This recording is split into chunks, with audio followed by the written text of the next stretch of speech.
We are live on Channel 11, so I think that must mean it's time to start this meeting. I'd like to welcome everybody to the April 20th study session. I believe Mr. Thompson is present via telephone. Is that right, Mr. Thompson? Yes, I am, Mayor. Great. Good to have you with us. The first item on our agenda today is to hear a presentation and provide direction on the department budgets for the police department and the fire department. Chief, good to have you with us. Looking forward to hearing everything we didn't know about the police department. Right. Good morning, Mayor, City Council. Good morning to you. I brought most of the police department with me here at the table. So just some quick introductions for those who may not know everybody. I'm Interim Police Chief Mike Dvorak, and my co-presenters for today I'd like to introduce to my far left is Assistant Chief Mike Solberg. He's responsible for our Community Engagement and Employee Services Bureau, as well as our Metro Support Division. To my left is Assistant Chief Tony Filler. He's responsible for our Patrol Operations Bureau, which includes all 4 of our patrol divisions. To my right is Krista York. She's our Police Fiscal Manager. And to my far right is Assistant Chief Tony Lithgow. He's responsible for our Administrative Services Bureau, as well as our Criminal and Special Investigations Division. So, as you know, we are here to present on the proposed police department budget, so we're ready to proceed with that. All right, quickly on the screen, just providing you a quick look at our vision, which is excellence in public safety, as well as our mission that you can see. I think highlighted by our emphasis on partnering with our community. Reducing crime is certainly our main pillars, and our third is ensuring procedural justice with 3 key elements, the first being trust, second being showing respect, and then preserving human rights. So our vision and mission are certainly what we stand for and what we try to adhere to each day. The next slide just goes over our organizational values, and obviously the main topic areas are presented there are about our Mesa citizens, our employees, striving for excellence, and then the accountability that we have to ourselves and certainly to our community as well. The next area I'm going to start with is our highlights and accomplishment. And the good news is I had 4 slides originally of all our accomplishments, and I decided to keep it to just this one because there's really tremendous work done throughout the year. But I think it's highlighted by the following. As you may know, our police department responded to the President's task force report on 21st century policing. And Mesa was the first agency that formally looked at every single item and responded to that task force report. It was presented nationally as well as locally, and I think it gave us really a look at how we perform based on those standards, what we're doing well, where our areas of improvement may be, and certainly where we're heading for the future. So Chief Mesa certainly drove that initiative and certainly was a highlight for the year, and Chief Solberg was a prominent force in putting that together. We also did our publication of our 2015 annual report. We established bike patrol along our light rail corridor. And the area I'm going to talk about the most was our implementation of our approach to really working with citizens who are suffering from mental illness. As you know, certainly a challenge for our community. We approached it from really a 3-tiered approach. First tier being our crisis intervention training. We had all of our officers go through a refresher crisis intervention training with scenarios during the past year. Additionally, we provided mandatory crisis intervention training and scenarios throughout our department in our yearly training, which also included specific to the 40-hour class for crisis intervention training to increase our first responder percentage. During this year, we had a 5% increase in that. So we are up to 27% of our first responders formally trained in a 40-hour crisis intervention training, which exceeds the national average of about 25% of first responders. Certainly our goal is to continue to evolve that number upwards, so we have the best training to our personnel in the field. The second tier of that is our implementation of our crisis response team in May of 2016. And that is a specially trained unit with the goal in mind of intervening and with those suffering from mental illness prior to crisis in most cases. They've made a tremendous impact in our mental health detainers, freeing up officers by handling that with their special skills. They have the ability to navigate through the mental health system and connect to social resources. And as of today, they've also accomplished all their contacts with zero use of force involved. And I think that speaks more to the proactiveness that this unit and the skill which they have. So it's been certainly an important add to how we respond to that particular issue. And lastly is our community outreach component related to our improvement, I think, in our handling of those suffering from mental illness. And that is the establishment of our Mental Health Community Advisory Board. And this board brings together all partners that we work with in the social services related to mental health. And I will tell you it is one of the most active and participative boards that I've seen. And it's been a tremendous help in guiding our training, our policies, as well as helping us work with them to navigate our best practices and how we get people connected to social services. And it's been, I think, a huge success story in how we've approached that particular area. Next here, I'm going to go just give you a brief summary as an idea of our 2016 crime statistics to let you know where we're at. And I'll talk specifically about our Part 1 crimes. And just for clarity for those who may not know what Part 1 crimes are, they include crimes such as homicide, sexual assault, robbery, aggravated assault, and then property crimes that are burglary, theft, and stolen vehicles. And those are considered Part 1 crimes that all agencies throughout the country use as a measuring stick in terms of where they're at in Part 1 crimes in their community. As you can see, violent crime in Mesa went up 4% from 2015 to 16. Property crime had a reduction of 6%, and our overall Part 1 crimes saw a 4% reduction in the past year. Kind of more specifically before you is a graph that discusses our Part 1 violent crimes. It kind of gives you a little historical perspective as well. This review really, I think, highlights a noticeable increase in violent crime over the past 3 years, from 2015 to 17, as compared to the previous 4. Although still certainly at historic lows, certainly we look for increasing trends, and that is one that we're paying attention to there as well. Next slide gives you a graphic depiction of our property crimes and our history related to that. Again, a 6% decrease from 2015 is demonstrated there. And to kind of put that in personal terms, as I like to refer to it, is that's 694 less citizens that were victimized by Part 1 property crime during 2016 versus 2015. So those are real people, real lives that were not interrupted through being a victim of a crime. This continues a downward trend that we've seen in property crime over the last 7 years that you can see, I think, through that graph. And kind of interesting, looking at 2011 even to 2016, just over that snapshot of about a 6-year period, a little less than almost 4,000 less victims over that time period. So the gains that we've made in property crimes, I think, are rather substantial. The next slide on our overall Part crimes gives you a historical perspective there as well. We are in contemporary times, historic low in terms of our Part 1 crimes per 1,000 at 28.4 per 1,000 residents. To give some level of perspective, in 2002, which wasn't that long ago, our Part 1 crimes per 1,000 was at 78.61. I think it begs the question or the discussion on what are some of the reasons that we think drives that down over time. And I'll highlight just quickly, I think, a lot of factors that go into that. First, I'll certainly start with the work and the crime-fighting model that we think in Mesa is elite and is really the best practice throughout the country. It is shown to be highly effective as we have evolved how we approach crime here in our city. We are fortunate that we have motivated and well-trained officers who are committed to our community and committed to impacting crime in our community. We are blessed with, I think, talented civilian and professional staff as well, which provides a force multiplier to everything that we do. And their skill, I think, is certainly impactful to what we're talking about, in addition to the highly trained specialty units that we have that really deal with our most serious and most complex crimes that we deal with. Second component, I think, is equally as important as our community outreach.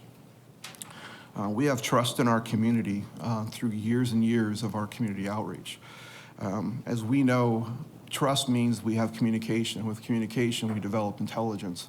And people talk to us. And how you solve crimes is by talking to people and the trust that they know the police will do something with that information. So the trust in our community is something that we feel is a key component, certainly, to our crime reduction strategies.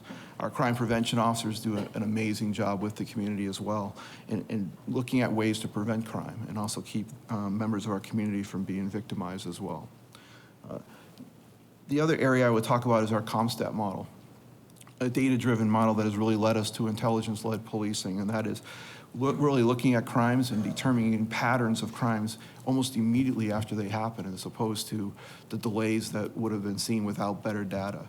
That has really allowed us to put the right resources in the right places that have the most impact, and really, I think, play a great role in our reduction of crime as well.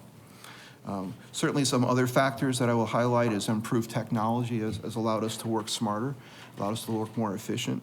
Our Regional Fusion Center, I think, is a highlight that I think should be underscored as a model throughout the country of how regional partners in the East Valley come together to really address crime from a regional perspective. So even though we are a large city, when you look at the East Valley, it is a huge amount of population, but also it's a concerted law enforcement effort to drive down crime. So we are constantly looking at crimes that affect us in other communities and how it affects us here in Mesa. And instead of waiting for 3 incidents to happen in Mesa, if we have 1 in Gilbert, 1 in Chandler, and 1 in here, we're already working those cases. So our regional partnerships, our Fusion Center has been, I think, a huge success story in this equation. And lastly, I give a lot of credit to our crime lab. The investment that the city and the citizens have made in our crime lab throughout the years gives us a unique opportunity to process evidence quickly and efficiently, which allows us to make arrests far quicker than almost any jurisdiction in the country. And their work in DNA evidence is spectacular, and certainly we are the only agency, certainly locally or throughout the country, that I have seen that also uses DNA processing for our property crimes, which is really something you don't normally see. Chief, I think Mr. Sorry, Glover Chief. has a question. I just have a quick question regarding the Axiom cameras. Do you feel that the body cameras have been a good investment and a good decision for our police department? I think the Axon cameras have been a huge investment that has paid off in several ways. It's allowed, I think, our community that, like I mentioned, we have worked for many years in our community trust. The fact that they, first of all, interact with the officer on a regular basis, and our recordings of our contacts are there for anyone to see, I think it furthers our transparency of the community and what we do. And I think it has also shown how well we do our job. And I think that certainly has been a bonus. The other aspect of it, it has allowed, I think, complaints that come in that perhaps aren't validated to be quickly vetted. Or in some cases where there is concerns about our actions, we certainly could take a look at how we approach the call in a whole new way as well, and hopefully deal with that and correct what we're doing as well. So I think it has proved to be highly accountable and transparent in our operations from our community. Okay. Next slide is, I just want to give you a quick snapshot, and this is an average for the year of 2016 regarding our response times. As you can see, our emergency calls, which is highlighted here on the graph, we are up 6 seconds overall throughout the city to about 4 minutes citywide. And historically, as you can see, there are some ebbs and flows over the years regarding that. The priority ones that are also listed there are our crimes in progress that we try to respond to as the next priority up from the emergency calls, and they were up 18 seconds during this year overall to about 6.54 seconds citywide. Now, I highlight those because I do, even though as you can see, there's not a large dip in terms of the consistency of some of those response times, there is, I think, concern to look at. And I think we have strategies that we need to look at going forward of how to drive down our response times, particularly, I think, in the East Valley. And I think some highlights that I'll quickly discuss is certainly additional personnel help that over time as a partial solution, but I think there's other strategies that also will that we will be implementing that will help this as we move forward. First is the use of strategically placed satellite locations out east where officers have a chance to stop and write reports. eat and have the ability to take care of some things without traveling back to the station to do so. That keeps them out in their work areas, and I think it certainly then allows them to be close to where their response areas are going to be as well. Our civilian detention officers, I think providing additional officers in the future here will allow us to provide transport capabilities on the east side to keep officers from bringing prisoners all the way from the far east side here to downtown in order to do their bookings. Our technology that we've worked on this year now allows us to do field bookings in the car. And so it would be very seamless to be able to transfer that prisoner and the booking paperwork and prevent those long transports downtown. Two other areas I'll highlight, I think that will help this down as we proceed, is expanding our civilian footprint in the area of civilian investigation specialists, as well as our police service officers. And those two components are civilian employees that assist with our nonviolent property reports, help with our accident response, as well as our traffic control. And I think that all of that frees up the officers to be able to respond to our most violent incidents where their skill sets are most critical. And last, Mayor? Yes, Mr. Thompson. Chief, if I may, how often do we go into an altered protocol on a daily basis? Because that really impacts our ability to patrol and fight crime as well. okay, I'm sorry, could you repeat that? How often do we go into a protocol type situation because on a daily basis? Because I think that has an impact on how we patrol and fight crime. I think what you're referring to is our phase ones, and we have a phase one application when all units are tied up throughout the city, and that then reduces our ability to respond to some calls where we focus on our highest priorities until units are freed up. And we chart that throughout. We see that not on a daily basis, but we will see it several times throughout the week at various times during the day. And that is something also that we chart and pay attention to of what our staffing levels are at that time and what actually drove that service level to do that. But certainly that is a factor that we look at in terms of where is that occurring at and what it means to our strength on the street. And that's very much part of what I'm going to address here shortly as I talk about our staffing allocation. Perfect, thank you. And lastly, in this area, I talk about our CIP plan that we'll be bringing forward down the road as we're certainly hoping to look at a northeast station, which I think will also allow us to reduce district sizes and certainly will have an impact on response times down the road as well, and that will certainly be part of a future discussion. Next slide will be discussing a quick picture of our citywide calls for service. What you see here is a significant increase from 15 to 16, about 5% increase in radio dispatch calls for service, which is certainly impactful. We are trending up. We have about a 7% increase over the past 2 years.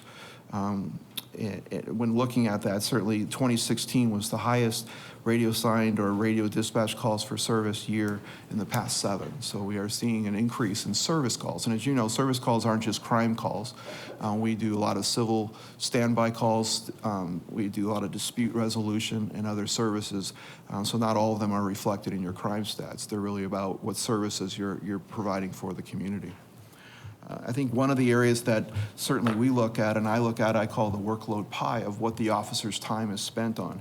You know, last year we talked on the IACP model about the recommended of 33% of their time on dispatch calls, 33% on proactive patrol, and about 33% on administrative time as at least a national model to look at.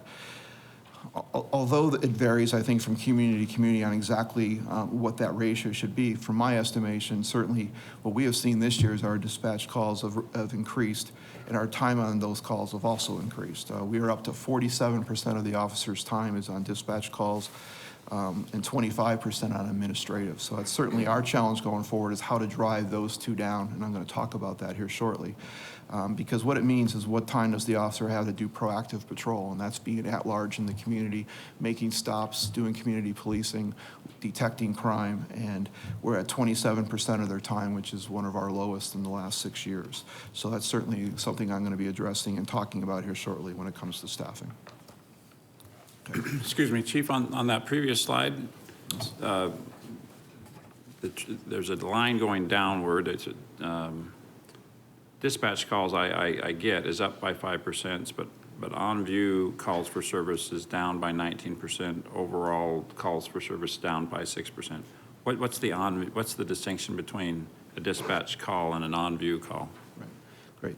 Dispatch is obviously the calls that are sent by radio to the officers to respond to a call that's come in through our either non-emergency or emergency line. The on-view definition is those are the proactive where the officer has initiated the activity, which means he has detected something, done a traffic stop that's turned into something, or made a contact. And so where that number becomes relevant is when you do see the radio signs going up, obviously the proactive patrol time then in response is usually less. And much like I mentioned this year, as it went up to 47%, we saw that drop in on-view time. Thus, your on-view activity that is represented in this graph then will go down. So there's a relationship between the radio sign and the on-views that we look for and see. So an officer has less time to do on-view proactive things because he is spending more of his time being dispatched. Correct. But so the line, it's a little misleading for the line to go down saying, but total calls for service is down, but actually that's because you're busier handling dispatch calls, have less time to be proactive. Right, right. And there's fluctuation. You can see the radio sign calls at the top, the black line of the consistency there, and then the spike this year. On-views kind of goes up and down based on a lot of factors. The other factor is the administrative time I discussed of doing some of the administrative work that with cameras and other technology sometimes does increase our time in administrative areas as well.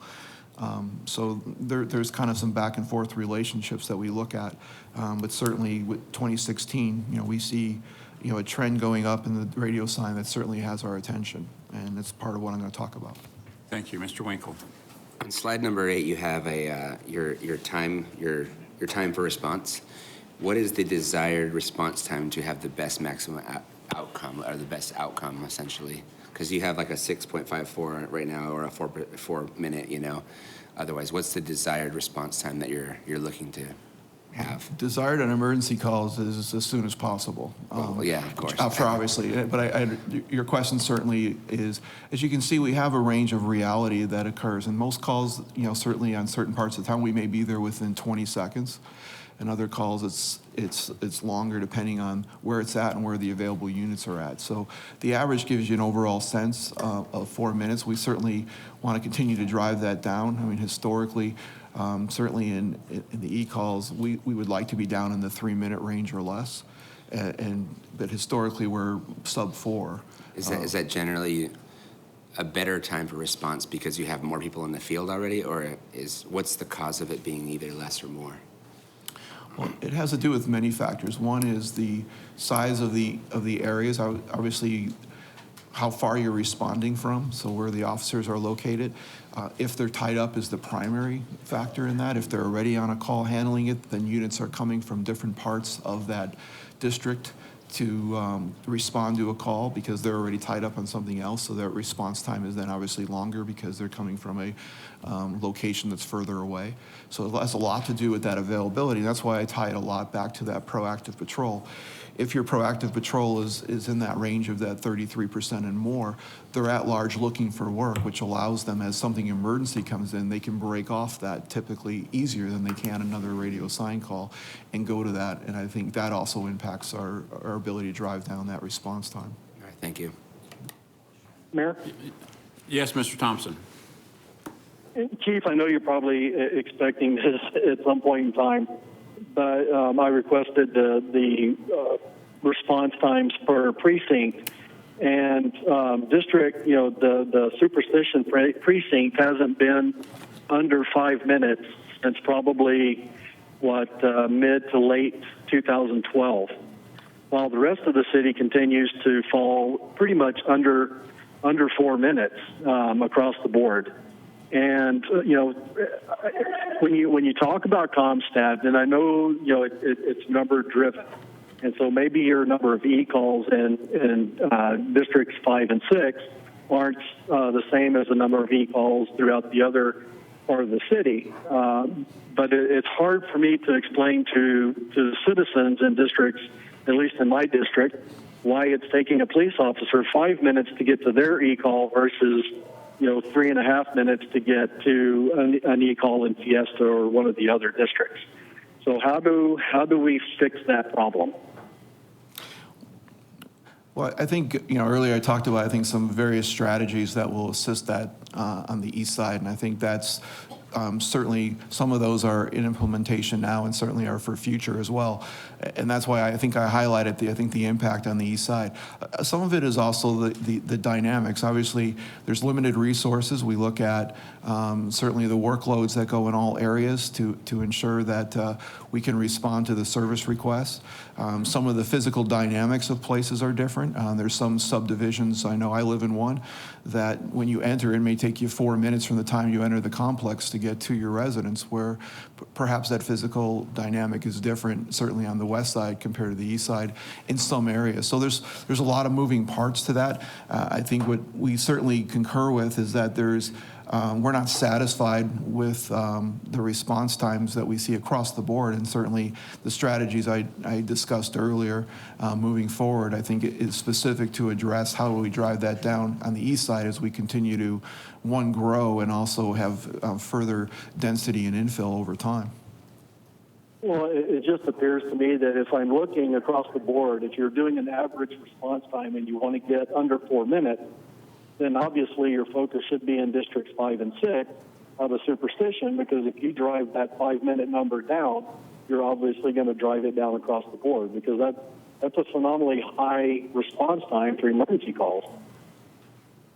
And especially, one of the things that the mayor and I, that we specifically spoke about when we were talking to the citizens about the Yes on One sales tax, was the size of districts 5 and 6 as compared to other communities around us. And for example, districts 5 and 6 combined are about 77 square miles compared to Gilbert, which is only 72 square miles. But yet you have an entire police force policing the town of Gilbert, where in districts 5 and 6, on any given night, you may have 12 officers.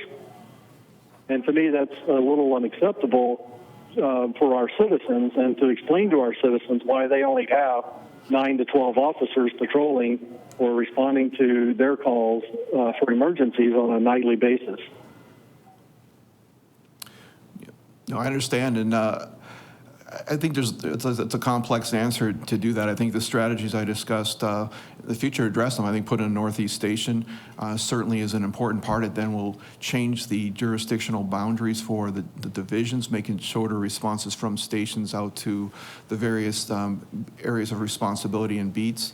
The satellite stations I discussed earlier also will keep officers out in those areas for response times as well. And I think I mentioned certainly there'll need to be a commitment for additional resources in terms of officers in the future as well to continue to drive those times down in those areas. And certainly the calls for service, even though are not from the east side, the same in the west side in terms of the density of that's going to certainly evolve and change here as we're continuing to grow on the east side. So I think a lot of challenges, and there's a multi-layer requirement to certainly help address not only just the response times, but also the service levels that we provide throughout the city.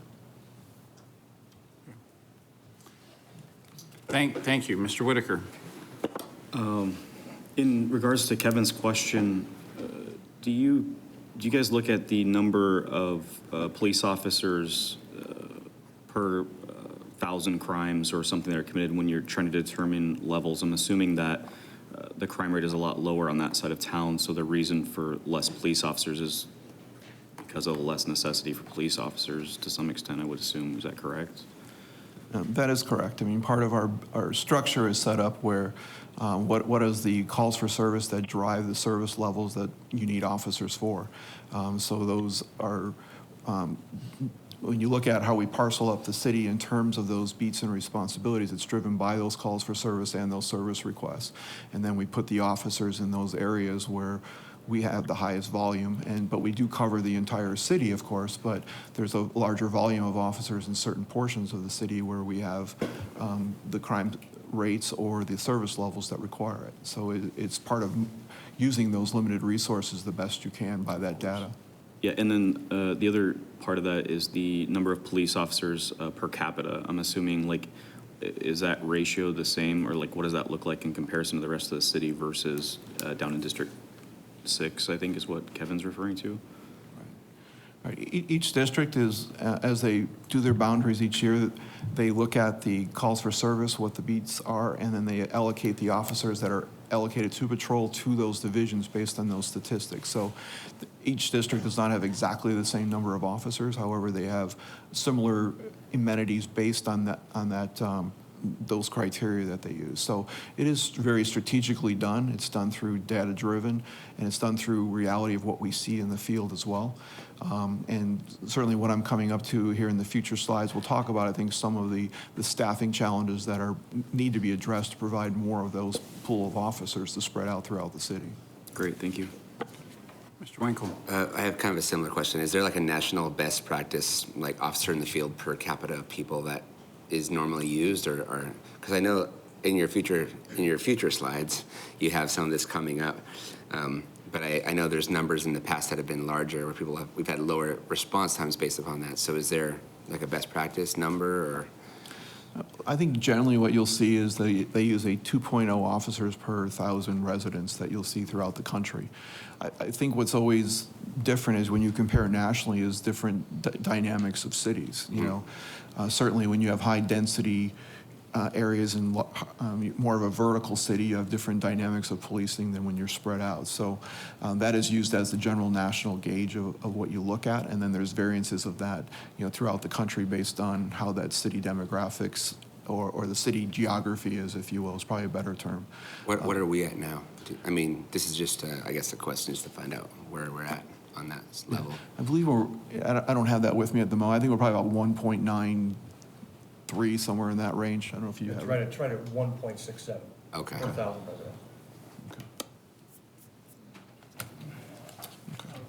residents. My quick question back on the timing, a couple of slides back. Traditionally, we'll compare ourselves to other municipalities in measuring everything else. How do our response times measure up against neighboring cities that are the same size as Mesa? Like, where are we at in comparison? You know, we look at, you know, a variety of locally as well, and then we also try to compare to other cities of similar size to us throughout the country in really a lot of ways. You know, our response times are comparable to most. I think that, again, the dynamics of each city is slightly different in the resources, but we are comparable in that regard, and certainly our history has been rather consistent in that. I think really what I'm speaking to of the pattern that I see is how to drive them down further, what service levels we want locally in our jurisdiction, because I think there's also community expectation in all those jurisdictions of what they want. So we certainly look at those trends. I think we're certainly within the range that those cities are as well. But you know, there's a variety of factors of the ebbs and flows of that. But I think it speaks more to where we want to go as a community as really our primary emphasis. Mr. Luna? Mr. Dvorak, when you look at comparable cities, are you looking at, are you also comparing the size of the police force in terms of what we have and what they do? Yeah, so when we do our benchmark studies, we look at criteria such as similar population, similar square miles, density of population, as well as the demographics. So we identified, like, currently we're in our strategic planning, we're looking at 7 different cities throughout the country, 7 total cities, with us being one of those 7, and the 6 others have those same similar populations and square miles that we look at. So part of our future planning is really looking outside of ours, looking for those that criteria, and seeing how we measure up, and also where our challenges are comparatively, or where we're ahead of the curve as well, to give us an idea of how we sit.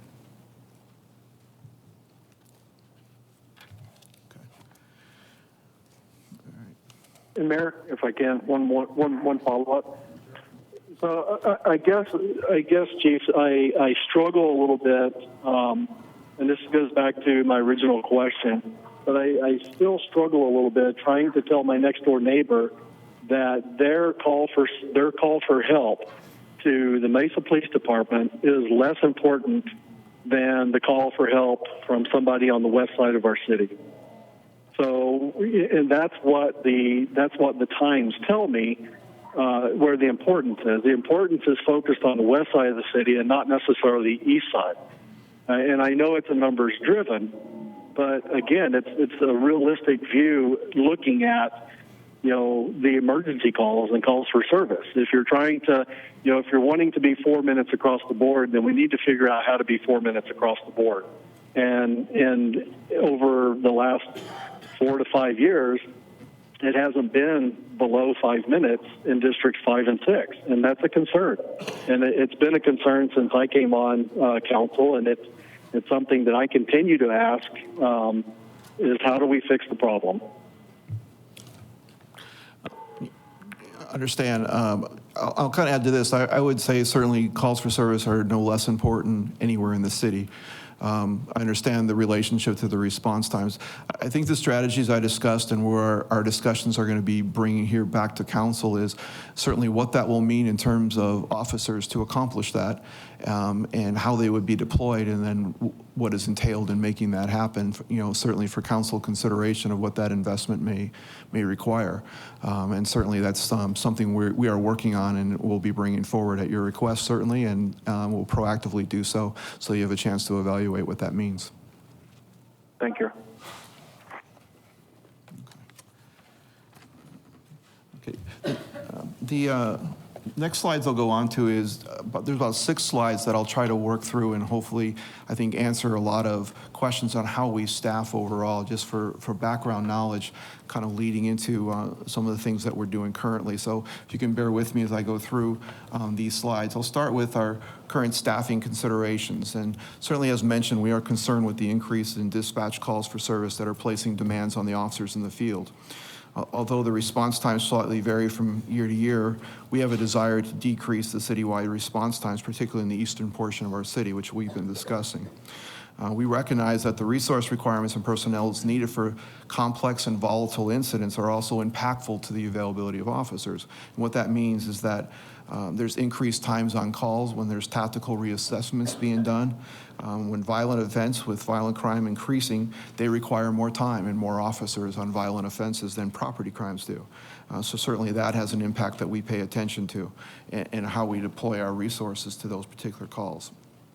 So that's certainly what we are looking at, and what I'm going to outline a little bit is about some of the staffing as we move forward to answer a lot of questions on really how we deploy. Patrol officers have, in the slide before you is the shift bid, and to give you some background, patrol officers have primary responsibility to respond to radio sign calls. Those are the officers in marked units that we readily identify as officers in the field. They have critical staffing numbers that are adhered to ensure adequate staffing is present for each shift and to handle the workload and provide for backups to support each other during dangerous and violent situations. Last year, we had 305 officers assigned to patrol squads in the 4 districts, relatively consistent with prior years through 2011. The highest number of officers was in 2010. We had 317 specifically assigned to the patrol function. To kind of give some reference, and I'll define each one of these so you understand kind of what those categories are. Patrol response, as mentioned, is the 305 officers that are currently the number of officers who have primary responsibility to respond to radio sign calls. The additional patrol availability on this slide, which represents 81 officers, those are officers in uniform that are working on the street, on the radio, doing their own specific crime-related missions, but they're available to support patrol officers when needed. And some examples of those are street crimes detectives, our canine, some SWAT officers, traffic officers, gang detectives, those sorts of resources that are on the street each day. So our availability for patrol response, 386 of the officers are in the field between those 2 groups. The specialty officer detectives, how that is defined, is that they're not always in uniform. Some are in plain clothes, some are working undercover, some are in business attire. They have specific missions that they work, and they have specialized training to perform their tasks.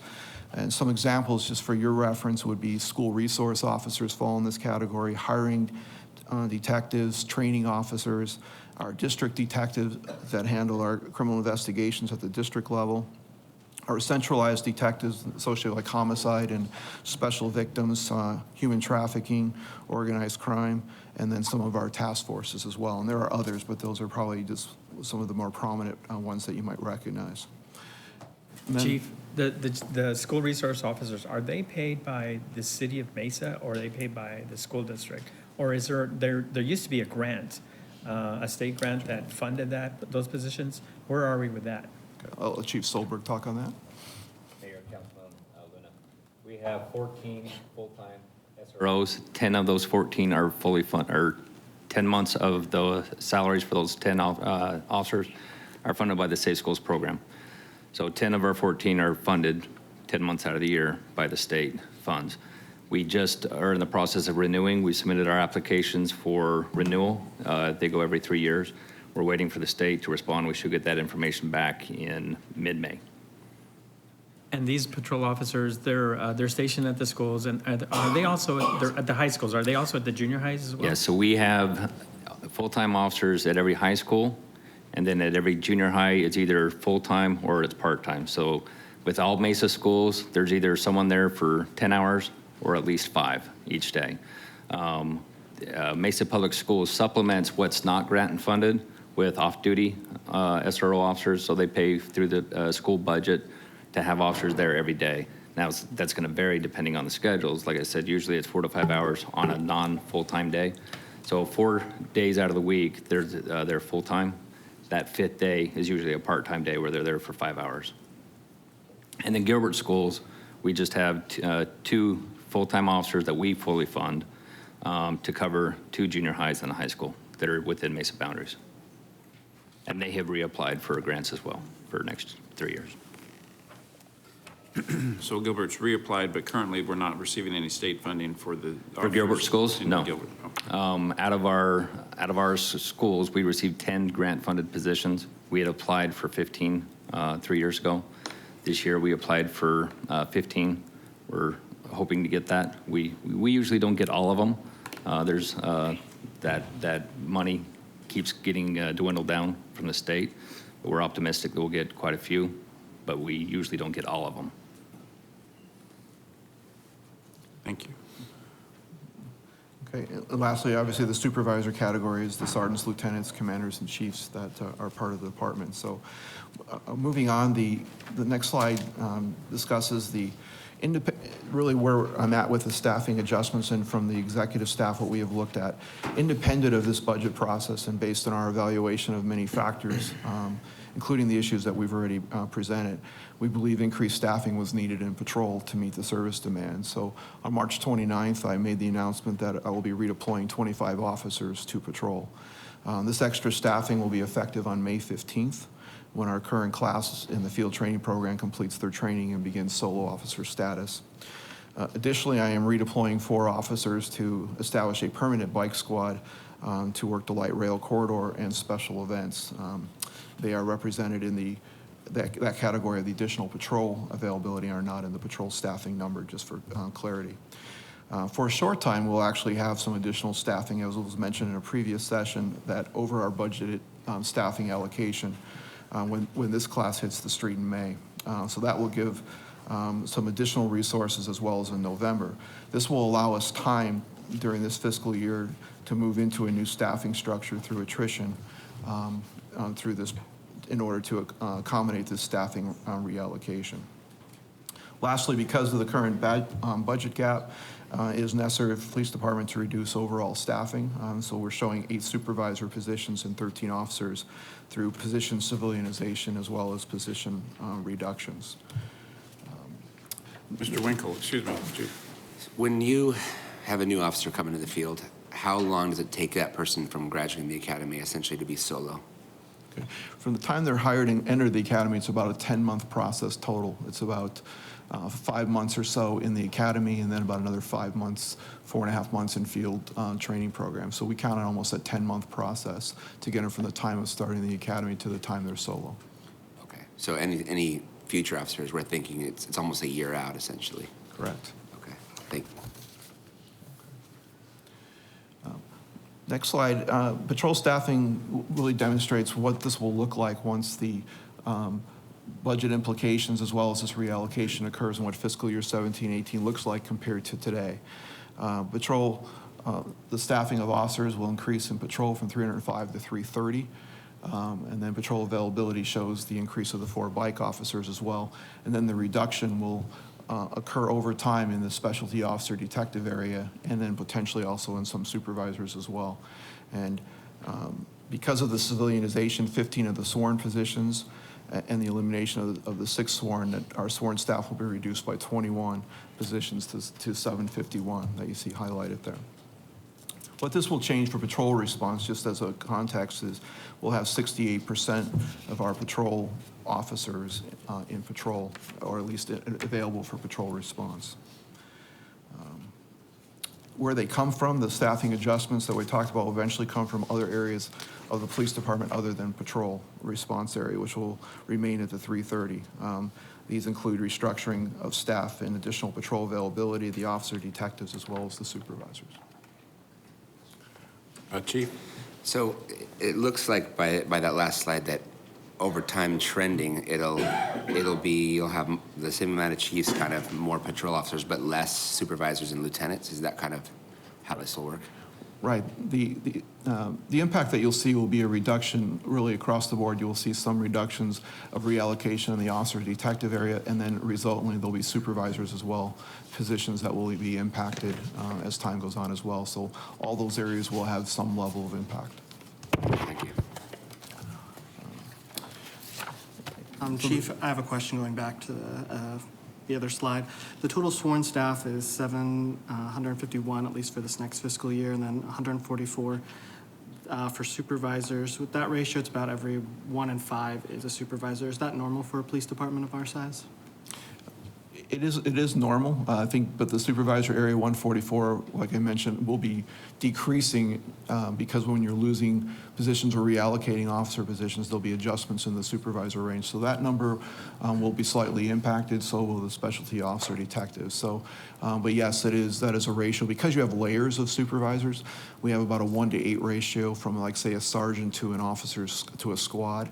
And then there's ratios for lieutenants and then commands as well. So due to the various layers, that's why you see it's a 1 to 4 to 5 ratio, but that there's a span of control set for each one of those layers.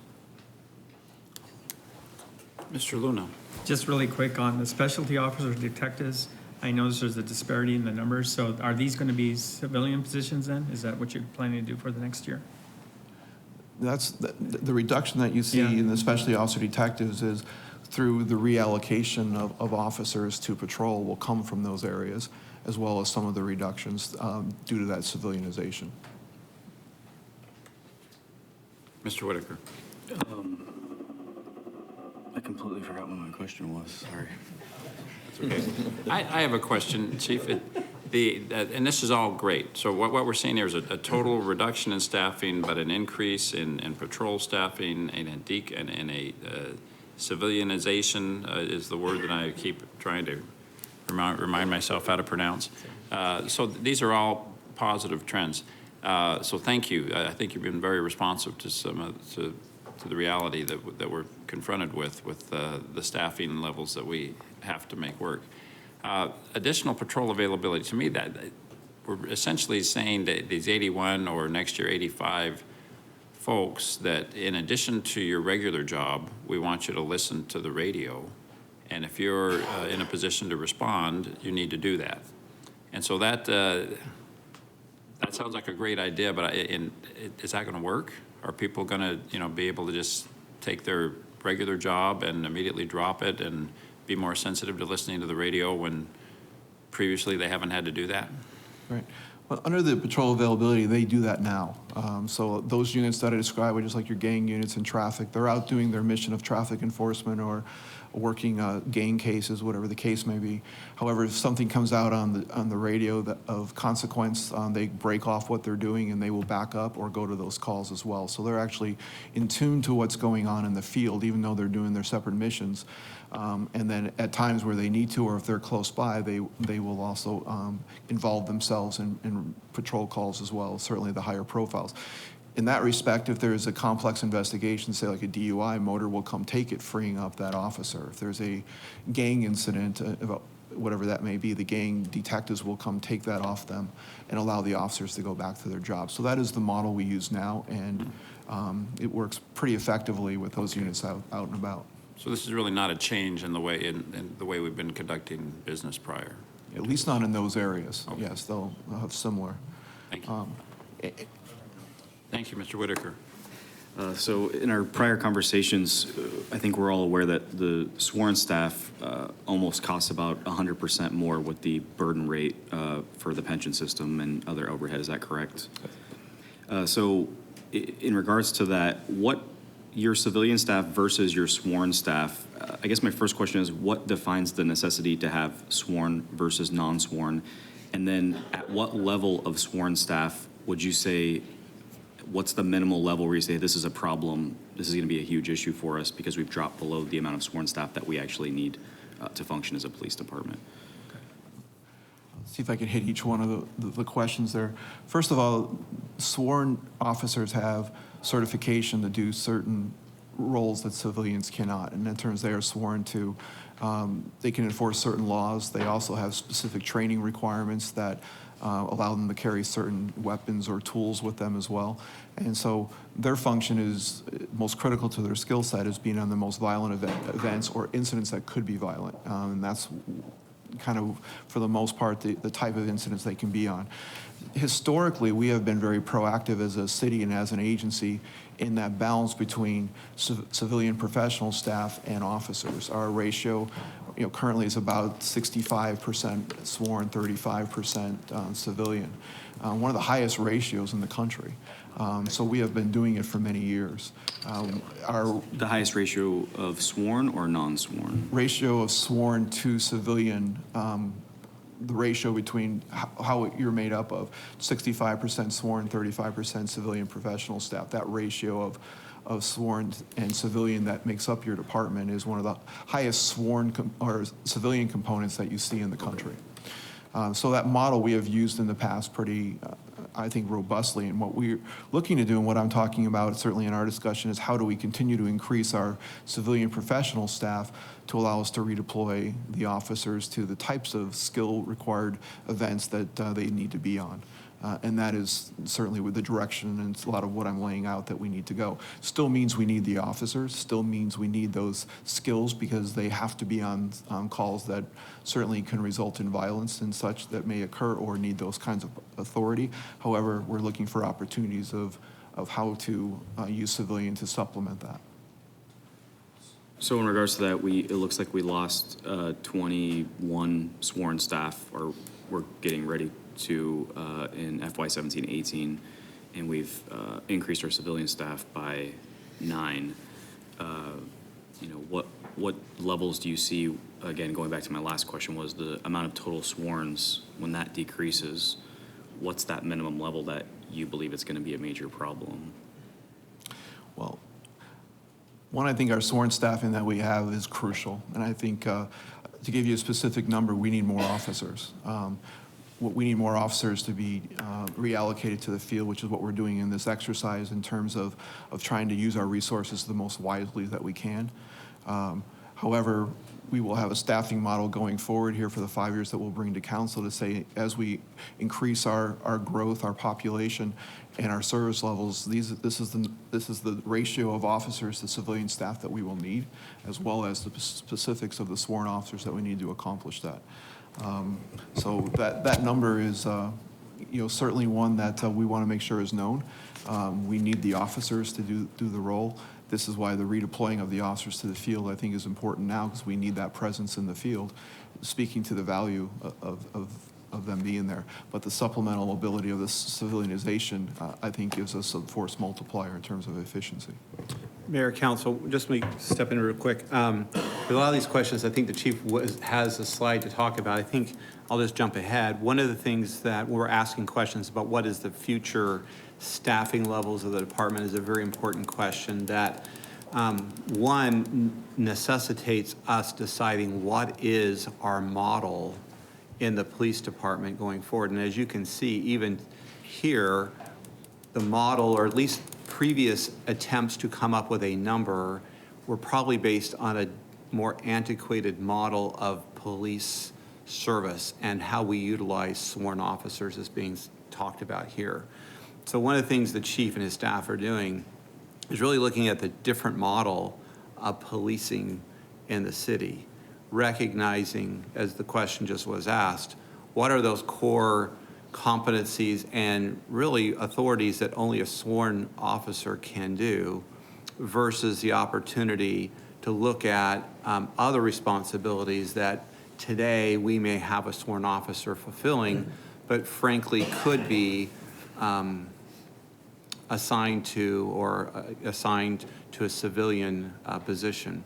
So that's part of what's happening here is this transition is we're looking at the different models. So I think the answer to the question is we need to look at this new model, and see how the combination of maybe different levels of civilization within the department, but recognizing we have a community that's growing, that is unique, maybe even in the valley, and the fact that how spread out we are, and the population densities, and we have different parts of the community where there's a much higher density of population and a different level of crime rate and calls for service versus other parts of our city which have calls for service not as frequently, but there's an extended travel time, there's extended issues. And so I think the chief and his staff are committed to taking all of those variables and coming up and looking at a 3 to 5 year plan for a staffing plan for our community. We don't have the answer today, but I think what you see today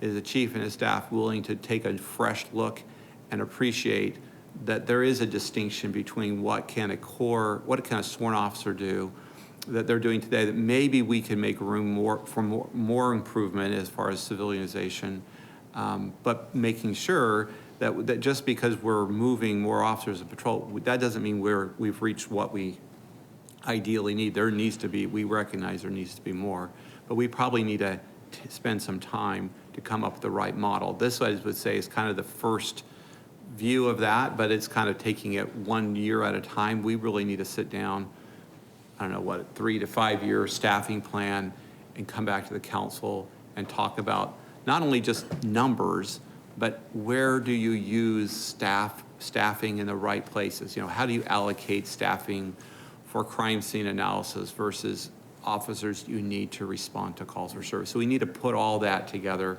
supervisory level, the specialty groups, and then come back to council with a proposal. But I think this is a good movement, at least showing you a balance of emphasis that we've heard over and over again from the council, from the officers in the community about increasing our patrol availability, which is frankly, in my world, that is the most important measure. Crime rate and patrol availability, that's where you start from, and you're looking at the police department. I know there's a lot of cities that actually measure just patrol availability.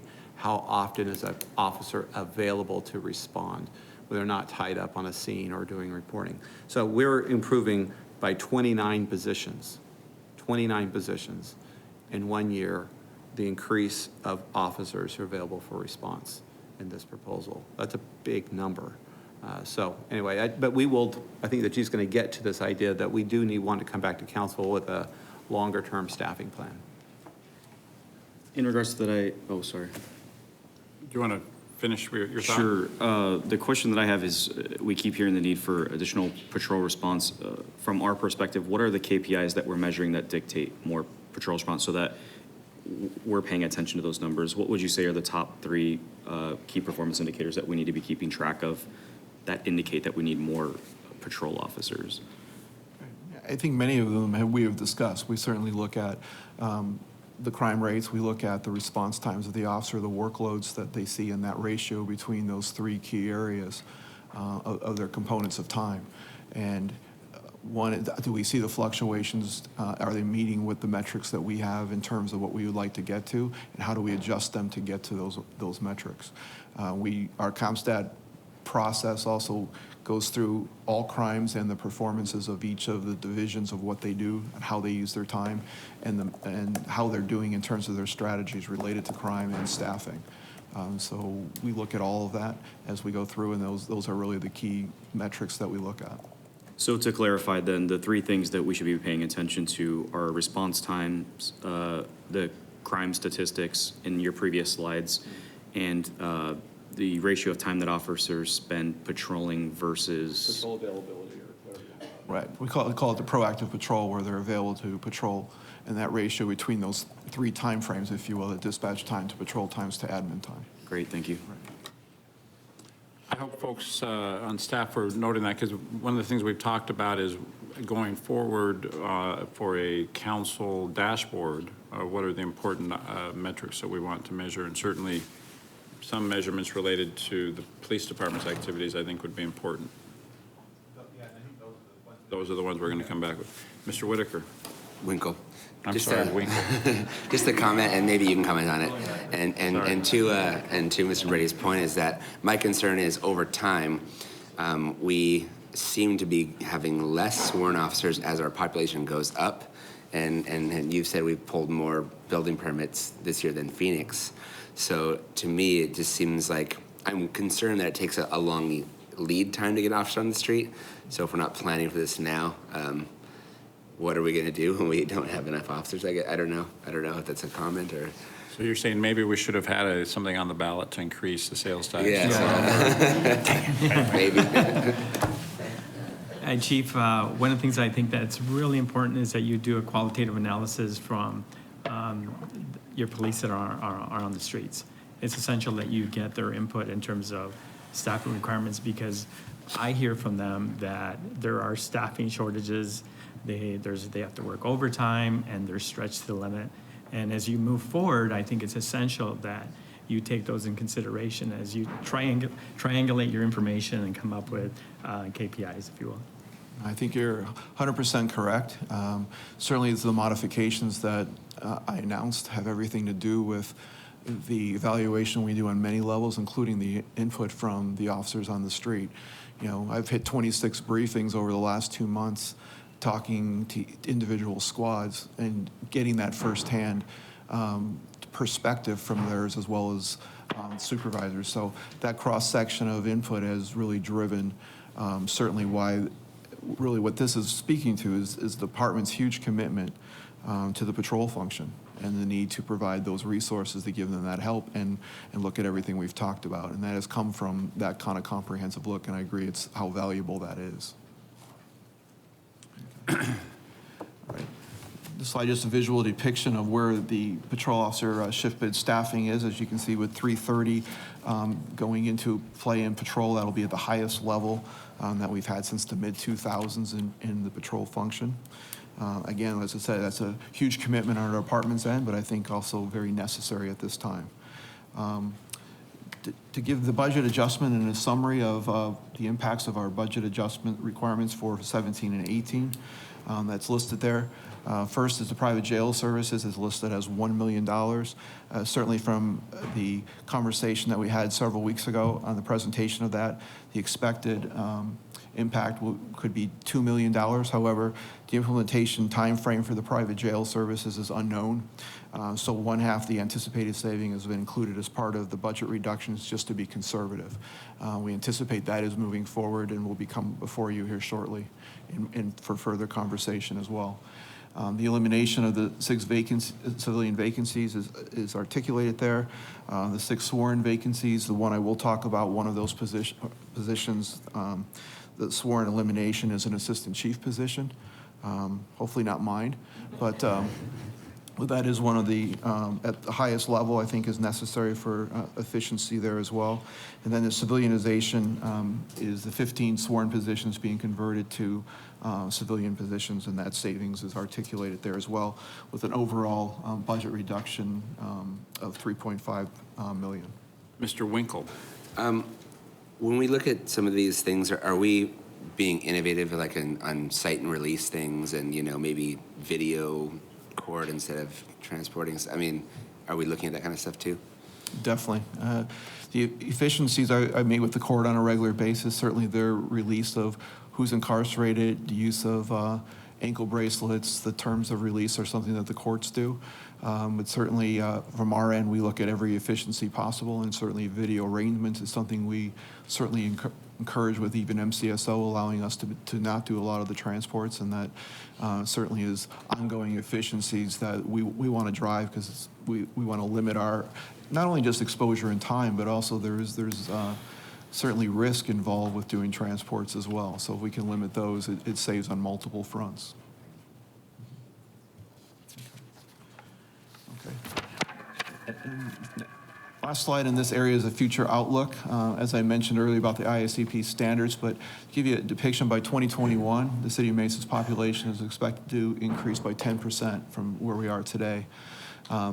Three areas I think that are highlighted that we have to think about certainly is our calls for service certainly will be expected to rise proportionately. Our population density certainly plays a factor as we have more infill. Certainly that will change the dynamics of our policing, certainly more on the east side. And resources are stretched further through our community expansion are all elements that we look at. So really, as we have mentioned here just previously, is the proactive need to plan for the future growth, to allow for the adequate resources. And certainly we have a 5 to 7 year plan that we are working on from a staffing that we look forward to coming back to council on what that looks like. In addition to, we have been strategically planning out in our capital improvement program and in our 2040 master plan to mirror up with what council is doing. So we are very well planned in that regard. We have an internal research and strategic development committee that's working on that specific planning and researching best practices throughout the country that we can bring here as well, and what that looks like. So certainly I think that's a challenge for us as a city, and I look forward to bringing forward that staffing plan here in the very near future so that we can further that discussion. Next, I will turn it over to Krista York, who will do an overview of our funding sources. Good morning, Mayor, council members. For the police department, we heavily rely on the general fund. As you can see from these figures here, 90% of our budget is general fund funded. And to kind of see how all the presentation kind of falls into all the numbers, these following slides represent where we were last year, where we're going this year, and what next year's budget is looking like. Last year, we came in very nicely and was able to turn back funding to the city. This year, we're hoping to align with the budget. And next year, we have increases within the budget for personal services, primarily the employee-related expenses, as well as we're applied for some additional grants to assist with our funding. This one represents basically a slide by our core business process, which breaks it down between what our various activities and the areas of the department rather than by fund. And technical services, as you can see, is always a big area because we are continuing to innovate and add whatever innovations we can to improve our efficiencies. And then our revenues are increasing slightly, primarily based on the additional grants that we are applying for.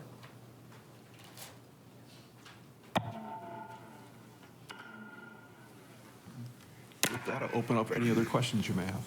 Thank you, Chief. One quick question. I noted the slides that we just went through a moment ago. There is an actual increase in your budget this year versus last year, correct? I mean, I do appreciate the fact that the other slide was that you've figured out ways to save $3.5 million with the cuts that you just talked about. But still, with the attrition and the growth that's necessitated, you are asking for, what, $8 or $9 million more than last year. And that is solely within the personal services, primarily due to the public safety pension retirement rate increase. Okay. The police department's portion of the $12 million is included in this budget number that we're seeing here today. I don't remember, their portion was 7, something like that, 8 million. So that's already included in here. So the 12 million PSPRS spike, 8 of that is in their budget. The PD portion is in here, yes. I got it. Thank you. Well, yes, Mr. Whitaker.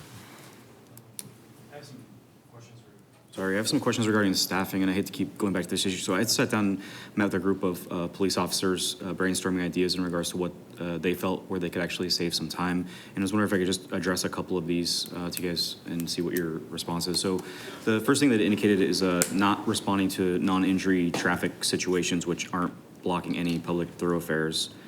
Can you comment as far as if you could save time on resources, or is this something that you've already addressed? It's certainly a topic that is discussed by officers throughout time. It's in the accident realm. However, it's certainly a larger scale decision and dialogue that has to occur in terms of service levels that the community, needs, expects, or wants, and what that means in terms of impact to our resources. So certainly accidents, some require our attention just due to the blocking nature of blocking an intersection where we have to take intervention. But again, I think it speaks more to what the community expectation will be, and that's certainly what that means to that change in service level. So yes, it's not a new topic. It's one we certainly look at, and I think that's where our overall discussion has to go regarding what the community expects related to some of those services. Okay. The second thing was not to respond to things like barking dog calls and to force that over to like animal control. What's your opinion on that?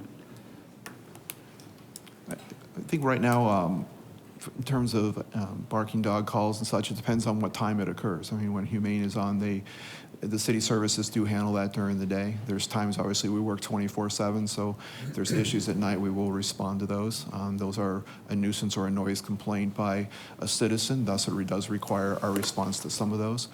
However, I think where we have impact, not necessarily is do we respond that night, is the response back to the Humane area to do a follow-up with that homeowner in following days to mitigate that from occurring and finding other solutions so we're not going back out on routine calls regarding that nuisance. So we put together a committee every year. We had one recently as well, made up of officers and lieutenants that look at call reduction strategies and different possibilities, both of which you have mentioned, that are presented and looked at for possible alternatives.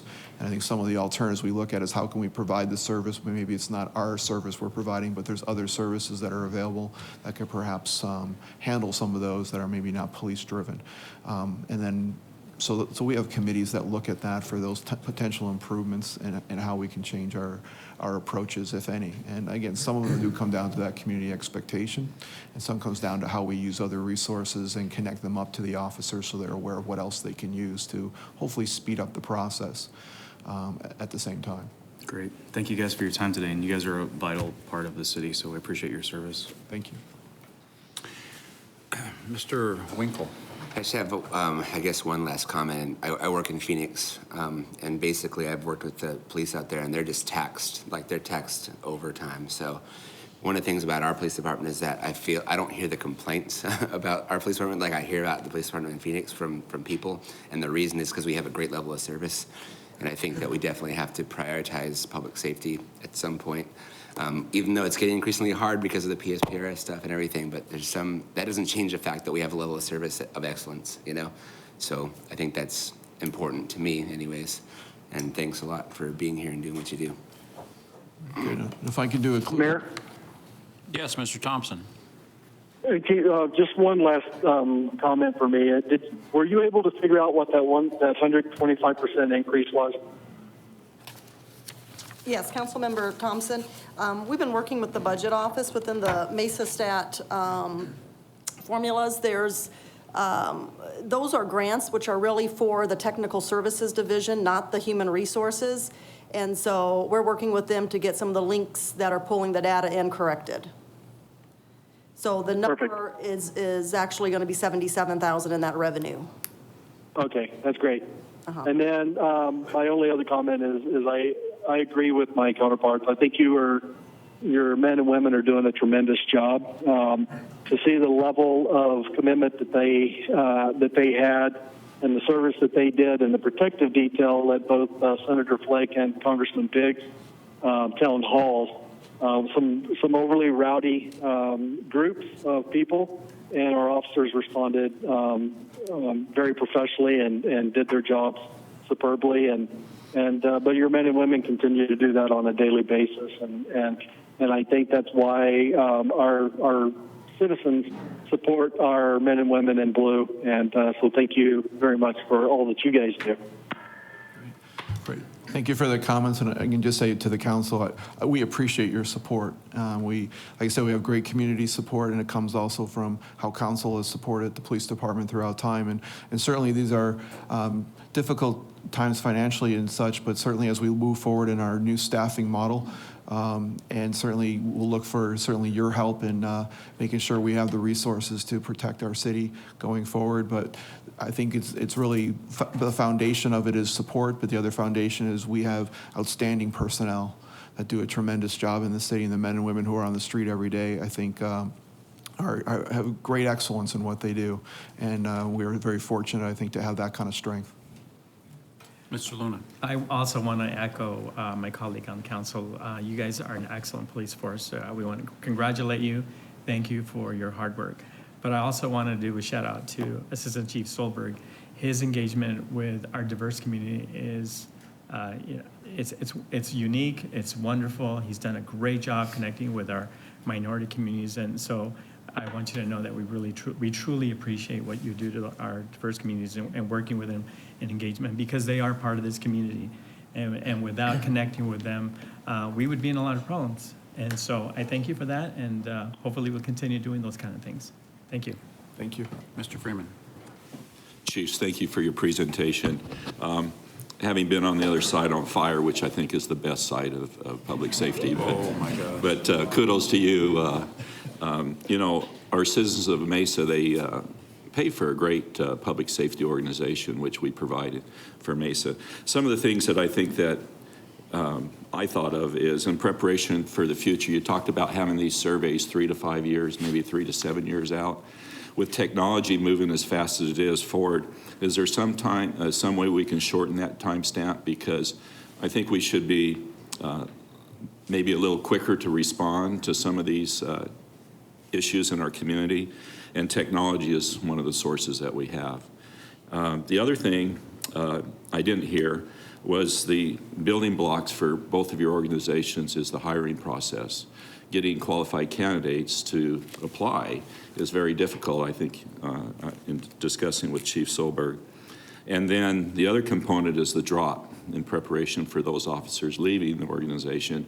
So that hiring process starts, you know, way early, 10 months before, a year before, you're having to place people and hopefully get them into the, as candidates into the training program. So hopefully, and I know you're looking at that, is there, how many officers are we going to lose in the next 1 or 2 years through drop? Do we know? I can tell you a long-term forecast. When I looked at it last time, by 2021, 45% of our department is eligible to retire. For this calendar year, I believe we have 3 more drops that are scheduled for this year. Next year, I believe it's 7. But in 2021, there's 21 officers in drop that will end drop that year. So we're in that process where every year we're getting anywhere from 40 to 60 officers that are eligible to retire. We'll see a little bit of a gap in 2011 when they changed the retirement to 25-year for the minimum. So there'll be a little gap about 15 years down the road where you'll add on 5 years to that longevity. But we have an aging department.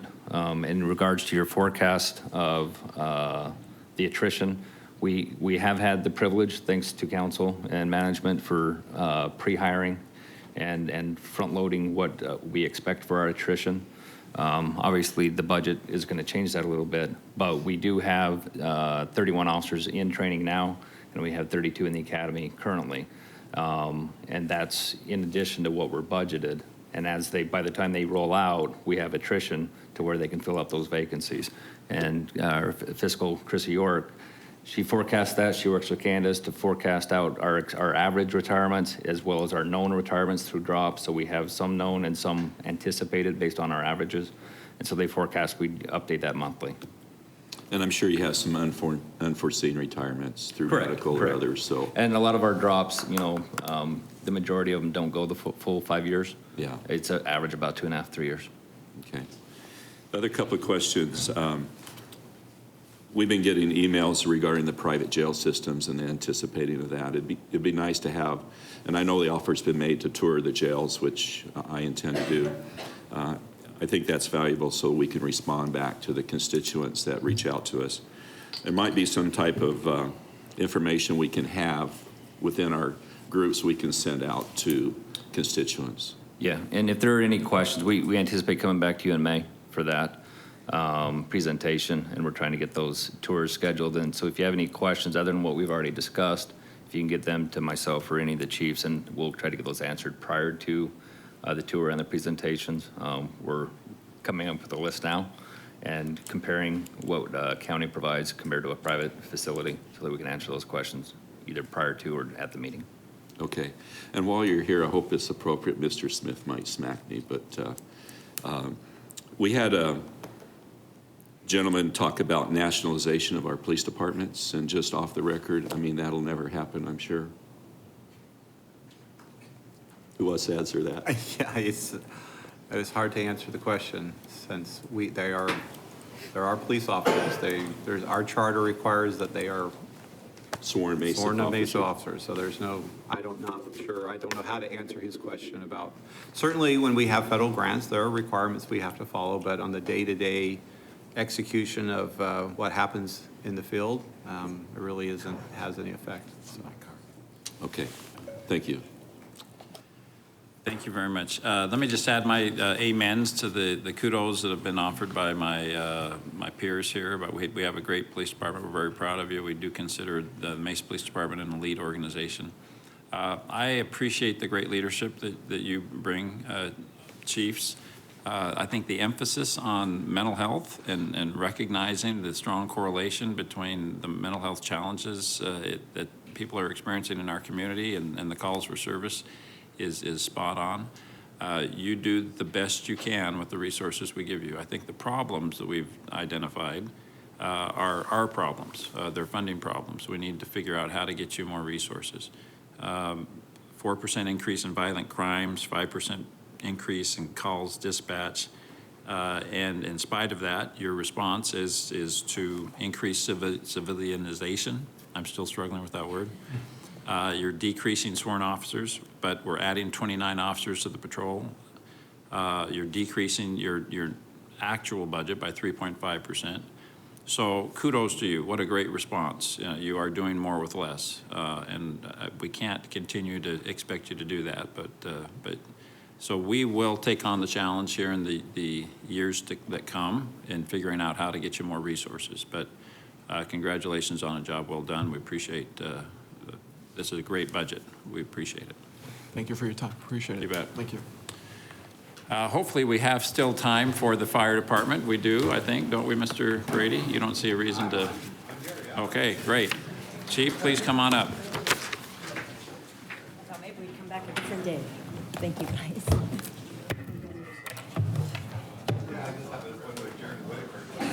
That's right.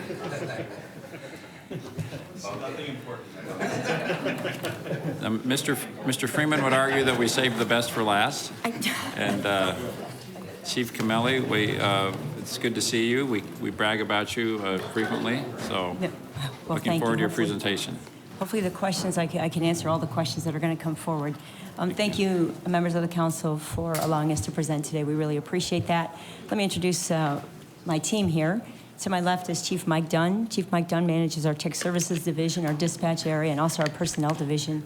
To my right is Tara Cunha. She's our Deputy Director that manages Financial Services, Resource Management. And then our newest Assistant Chief, James Johnson, and he has Operations and Emergency Management. Chief Hayes isn't here today, but she manages EMS, training, and fire prevention. Before I get started, I just want to tell the council and the mayor just how impressed I was with our membership when we found out about these cuts. As senior staff and labor, we met with all of our battalion chiefs, our deputy chiefs, and sat down and brainstormed ideas of how to get through this and ideas to come up with for the cuts. In addition to that, they all went to their work areas, to their crews in the field, and asked for ideas and suggestions to bring in for suggested cuts, suggested revenue ideas, generating ideas. And we had some great engagement by our membership with some great ideas that came forward for revenue generating ideas and things like that. So I was really proud of the membership being really engaged in this process. It's not easy for anybody, but they really care about our community, they care about the city, and they were actively involved in this process, so I want to thank them for that as well. We'll go ahead and start with our mission statement, and basically, the goal of our mission statement is to be best we can be here in providing medical services, providing fire response, also in fire prevention and public education. That's our overall goal and our mission here. And the major goal is to provide the highest level of service we can through those three avenues: emergency response, prevention, and education. The areas that we want to focus on here for 17-18 is our call volume, our response time, response types, and our training. And I'll go through each of these to say how they all impact one another. We'll start with our call volume. As you can see from this chart, our call volume has increased. Last year, we had 66,000 responses. And if we're on track already this year, the first quarter of this year, we're about 1,000 over where we were last year. That might change, but if it stays on pace, that'll put us about 6% above the call volume this year. We might have some lulls in some quarters, but if it stays on task, generally throughout the time, we have about 3 to 5% increase each year on calls. And I will address the firefighters per 1,000. Mesa is about 0.92 firefighters per 1,000. The NFPA standard is about 1.35 firefighters per 1,000. How we compare with other cities, we're on the low end of that, but we compare with LA. LA and Mesa is about the same. Phoenix and Tucson are slightly above that. The call volume, our goal is to kind of reallocate resources to help with this issue. We know we have call volume throughout the city. We have very busy units out there. And as you see the 3 bullets under here, position mergers, moving day captains back into the field, and civilianizing some day positions. Kind of what Chief Dvorak went on to mention is this is positions that are currently sworn positions working on day assignments. We'll be moving them back in the field so we can staff some 2-person LA units in order to get some coverage in some of these busy areas. There will be some impacts on the day jobs that they're currently doing, and we're working through how to address that and how to spread out those responsibilities so we can still keep some of the programs going, but we want to focus on making sure we have members in the field to respond. In addition to that, we have enhanced and reevaluated our training model, and I'll go into that in more detail, as well as enhance and increase our social services division and our community risk reduction, which is our public education. Response times. Our average response time is 5 minutes and 8 seconds, and it's gone up since 2010, about 23 seconds. Our goal with that is to see how we can work on reducing that by putting some of these units back in the field. That will help with that. In addition to that, to help with response time. If I could. Mr. Sure. Thompson. Chief Camilli, what is the national average or the national, I guess, for response times? Because I know there's a certain time frame that you want to be on scene, especially cardiac and swimming pool, the non-breathers. Sure. Councilmember Thompson, members of the council, there is our goal, our ultimate goal on response times, and this includes turnout time and dispatch time and everything, is 5 minutes or less 90% of the time. Right now, we're doing that about 55% of the time, but that's our ultimate goal. If we can get, and how those averages start coming out is really, we say when someone's not breathing, brain damage starts within 4 minutes. With someone not getting oxygen. So we really want to get to the scene much faster than that, but that is what the standard is, 5 minutes or less, 90% of the time. Thank you. Mm-hmm. Things that we have in the works right now is our Deccan software. This is a software we purchased with grant dollars, and the Deccan software is predictive software, and it's going to help us determine which units should be where in the city based on the number of calls, the type of calls, low acuity calls, whether it could be a 2-person LA unit, which is a low acuity unit, a 4-person engine. So this software, right now we're inputting about 5 years worth of data in the software, and hopefully by May, early May, we'll be able to use this software to help us determine where the best location for these units are so we can get the most efficiency out of them as we move forward. And then also our dispatch protocols and call types, as we have these 2-person units, our CM units, our 4-person units, through our dispatch protocols. Hopefully, our goal is to get the right unit to the right call each time. When we talk about response types, I'll just go over the grant a little bit here. And we appreciate the support we've gotten with the grant. Our grant is coming to an end on August 31st. We appreciate the support. This was an innovative healthcare grant that we received $12 million to do. If you look here for the number of calls, since the inception of the grant, they were dispatched, so 2.5 years, to 12,000 calls, and they saw 8,000 patients, which really impacted our system in a positive way. This is CM Medical, is where we had a captain paramedic paired with a nurse practitioner. They can go on those low acuity calls that in the past we took directly to the ER. But here, the nurse practitioner treats them right on scene, and they don't have to be transported. And then the next one is the behavioral call, the behavioral unit, and that is a captain paramedic paired with a crisis counselor. As Chief Dvorak mentioned too, we know our social service calls have increased dramatically as well. And these type of calls, they take longer on scene, but they're able to assess these patients and determine if they can stay home or if they need to go to a behavioral facility. So we bypass an ER with these units. Our grant ends August 31st of this year. We have applied for a no-cost extension. Any dollars that we have collected to date and throughout the extension, if we are granted the extension, will get us at least 6 months further along in the grant with 3 40-hour 2-person units, 2 medical units and 1 behavioral unit in the system at no cost to the city. Through our calculations, we determined that the money we've collected to date and will be collecting, because insurance, as we've started billing, insurance is there's about a 4 to 6 month lag time in receiving dollars, but we feel like we can get 6 months if we're granted this extension, 6 months further in this. And then our anticipated cost recovery on the dollars we've collected is about 25%.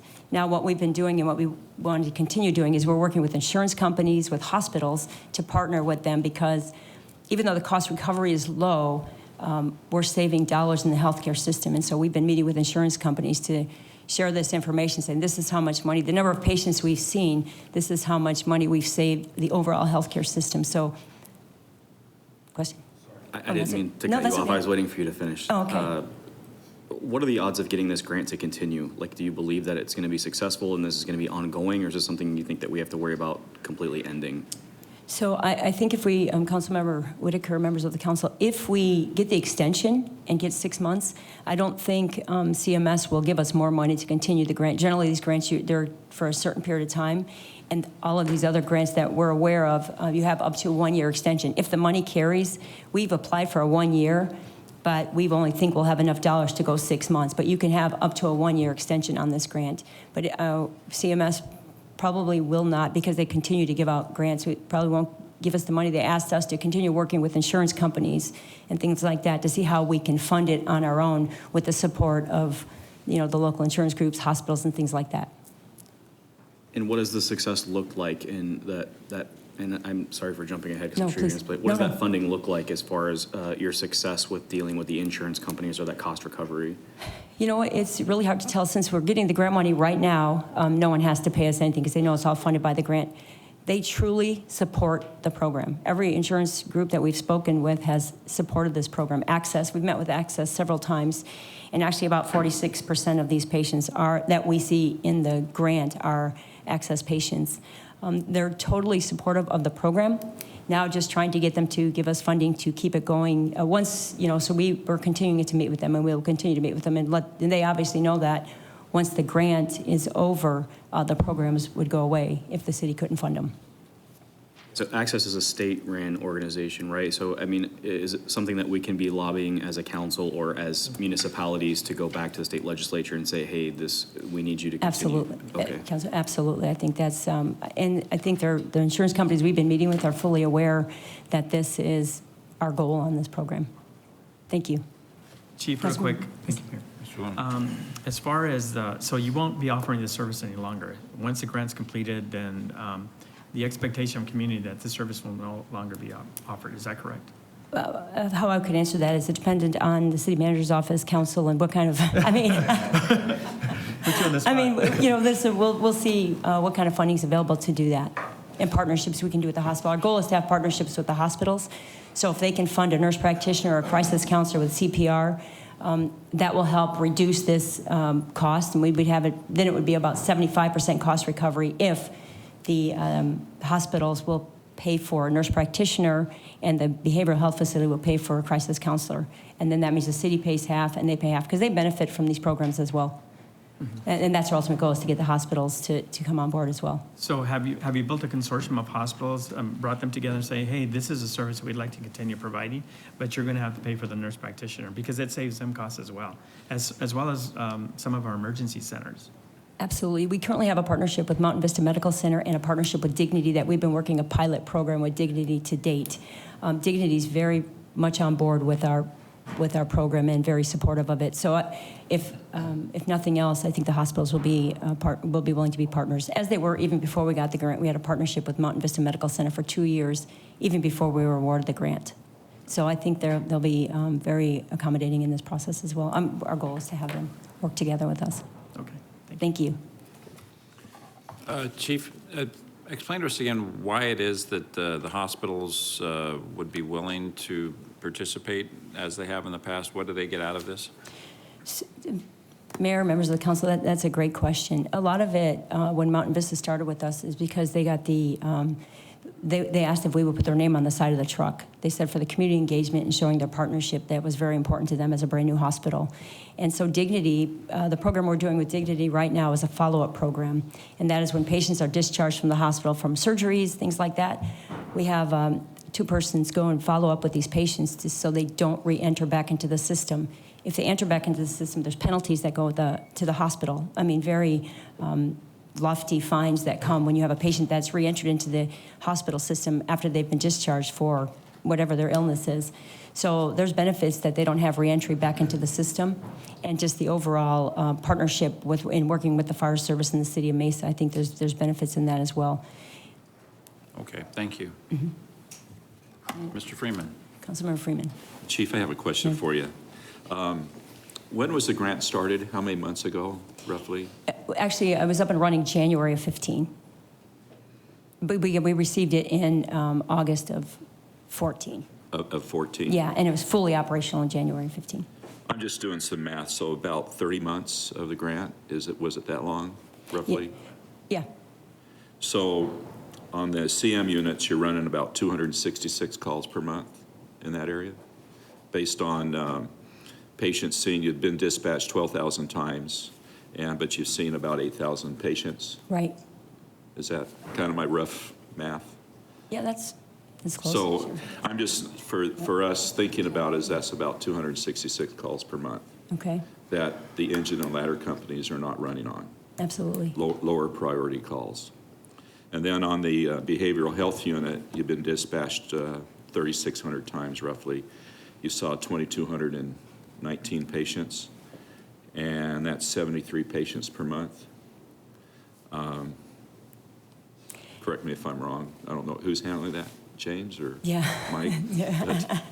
But regardless, I'm just thinking ahead of time. Now, on the behavioral health calls, I know those are very time consuming, and Right. It's great to have the professionals in there because a lot of times, as you know, the engine and ladder companies would rather do something else than sit on a behavioral call. Sure. I guess my point is, are you still getting engine and ladder companies dispatched to behavioral health calls? I mean, when these units are off duty? Absolutely. When the units are already on calls, the engines and ladders do get dispatched to these behavioral calls as well. And if I could address that, Councilmember Freeman, as you spoke, they are longer calls. We know that these calls take longer because they do the crisis assessment right there on the scene. But these calls, even though they're fewer, we do absolutely what's best for the patient. Oftentimes when we go on any type of behavioral type call, the crews, really our option is to take them to the ER. The last place most of these folks need to be is in the ER. And sometimes when they go to the ER, they're in the ER for 2 days and 3 days. Kids are in the ER for 10 days until they can get them placed in a behavioral facility. Having a crisis counselor right there on the scene, they do the crisis assessment right there. They determine whether the person can stay home and be safe in their home, or if they need to go right to a behavioral facility. Taking them directly to a behavioral facility is absolutely what's best for the patient. but it saves, these are the calls that save a tremendous amount of dollars in the healthcare system. There's not an ambulance transport to the ER, there's not an ER stay, they go directly where they need to be. And so they are fewer calls, they do take longer on scene, but the impact they have in the healthcare system are tremendous. Thank you. Yeah, I was just wondering the total number of behavioral health calls that, is responded to both by the behavioral unit as well as engine and ladder companies. But that can be a different conversation because you are saving money, but also you're providing the best service for the patient, and that's critical. Right. And bypassing the ER, that saves that component. You're saving the ER's time, the social worker, and everybody else. Absolutely. So I appreciate that. Sure, absolutely. You're almost like just a mini enterprise system in saving money that way. Yeah. Yeah, if the hospitals would pay us their Right, savings, right. that would work out just fine for everybody. So I know you're in a cost recovery process with some of that. Right. So it'd be nice if that was anchored up a little bit more in that cost recovery. That's all the questions I have now. Thanks. Thank Chief. you, I appreciate the comments, and that's exactly right. That's our ultimate goal with that. Sorry, Councilmember? Mr. Whitaker. On Freeman's point, one of the, since we're talking about call volume and what your breakdown of calls looks like, I did some analysis, and from 1997, it looks like about 4.5% of the calls were actually fire-related versus last year around 1.75% of your calls are now actually fire-related versus every other call that you guys get. So my question is, as we have these community care units, how do you foresee shifting the model of the fire department to being more of an EMS rather than fire, given the large decrease in actual fire-related calls? Councilmember Whitaker, members of the council. So when you talk about fires, that's a small percent of fires, but there's also other calls. We have hazmat calls, ARF calls. There's other calls other than fire calls that we use our engine companies for. Generally, we're saying based on all the other calls, we're about 80% medical calls. And that's why having these two-person low acuity units, we have about 40% of our calls are low acuity units. And so that's why having the goal is to have these two-person LA units kind of help in these arenas, because right now our engine companies are very busy, as you mentioned. So just kind of getting these low acuity units that run on these medical calls out there in transition. So the ladder trucks are the trucks that get rolled out. The way that I've been able to break it down from looking at some of the reports historically are actual fires, rescue and emergency, false alarms, hazardous conditions, as you'd mentioned, and then just a category of other. Right. Out of those categories, which ones are ladder-related response calls and which ones could be handled by the community care units? Mm-hmm. So generally, when the ladder company's called off for those type of calls, palm tree rescues, hazmat call, all these different types of structures. Ladders have special equipment for motor vehicle accidents. They carry all the special equipment to the jaws of life, things like that we need on motor vehicle accidents. So a ladder company on these MVAs, when we have any rollover accidents, and that happens several times a day, those are utilized based on the skill level of the firefighters and the equipment that they carry. In special teams, they have monitors and meters that they carry for hazmat calls and things like that as well. Chief, I think the question is, of all the total calls you have, you said about 80% of those are medical? Correct. Of that 80% that are medical, what percentage of those could be responded to with the LA units? What's your kind of breakdown of that? Is that? Yeah, I think that's what he was looking for. Okay. So inside of the medical, the total okay. medical, you have the advanced life and you have the low acuity. Right. Give us a breakdown of that. Okay, so about 40% of our calls are low acuity type calls where the LA units could respond on those calls. And so we use those first when they're out in service, and like our TRV, they used to be called the TRVs. When those were on a call, then we'd send the closest engine. And that's why the engine ends up on some of these calls as well, because there are no two-person units available. If the CM is not available, the CM unit's not available, or the TRV LA is not available, then we'll send the closest unit. Because sometimes how calls come in are different than when you arrive on scene, so we'll send the closest unit instead of waiting for another one to be available. Mr. Luna. So your dispatcher ascertains what kind of call or response that you're going to be sending to the situation. Is that correct? And Correct. they triage what's going to be happening, and they'll send out is it LA unit, is that what you call it? Yeah, the LA low acuity unit, right. Okay, so they'll send that out, or they'll send the truck out, so. Correct. So they'll triage that there at the dispatch center. That's correct. Based on what the caller says on the 911 call, yes, they do all that triage, based on the information they're given. Okay. Did I answer your question? Sorry. I think you did, but Okay. just to beat this horse a little bit longer. So if 80% of your calls are medical calls, 40% of those are low acuity calls, so I guess that means probably 60% of your calls, whoever is triaging on the end of the line is thinking, well, you know what, this might result in somebody being transported, so I'm going to send a truck as opposed to an LA unit. Or is it that, and maybe you don't have all these LA units up and running yet, but once we do, if we were starting with a clean sheet of paper, Sure. do we have enough LA units? Or are we sending out trucks because we don't have LA units, even though we acknowledge this is a low acuity call? Mayor, members of the council, that is correct. Right now, our goal is to have LA units once we do some of these modifications to bringing sworn members back in the field. We currently have the CM units in operation, and they have a broader area of response, so they cover more of those low acuity type calls in their area than, so they're responding with like 2 engine companies, take up the area of about 2 engine companies in order to go on more of those low acuity type calls and save the engines for the more serious calls. So as the low acuity units come available, and when we do some of these modifications, put them out there, that'll give us about 3 40-hour peak time LA units. We'll put them during peak hours so we can get the most efficiency out of these units. And based on the predictive software that we have, which areas in the city are they best, to be placed in order to get the most efficiency out of them. And Chief, we gained some more agility and flexibility outside of the grant, isn't that correct? Because the grant kind of dictates certain areas or types of calls that we can only go on, and that's why the number, while it's certainly been helpful, is not as a percentage of all calls. It's pretty small, but once we transition out of the grant dollars and go just funding it from either reimbursements from fees or from the general fund, don't we get a broader opportunity for service? Mr. Brady, that's correct. Right now, the grant was written we're trying to focus the grant on diverted calls from the ER. The whole purpose of the grant was to put these nurse practitioners on the call to help them divert patients from going to the ER. The low acuity units are there just for the minor calls, the basic calls.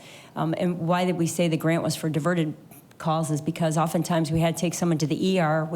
We realized they didn't really need to be in the ER, but we had nothing else we could do. Some of that needed minor suturing with back pain, nosebleed. When we go on these calls as medics in the field, sometimes we have no other option. If someone's living alone, we have to take them to the ER. We can't transport them anywhere else if they have no one else that can care for them and take care of them. Even writing scripts for sinus infections, young kids with ear infections.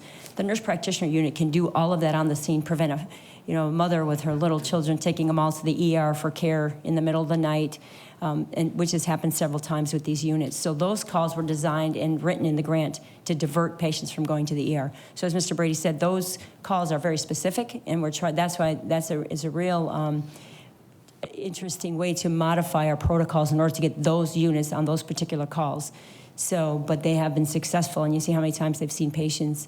And so, but the LA units will be able to go on, picking someone up in bed. We have several. Our fall calls are very. We have several people that elderly fall out of bed, things like that. So those calls as well. The LA units can handle these type of calls. Mayor? Mr. Thompson.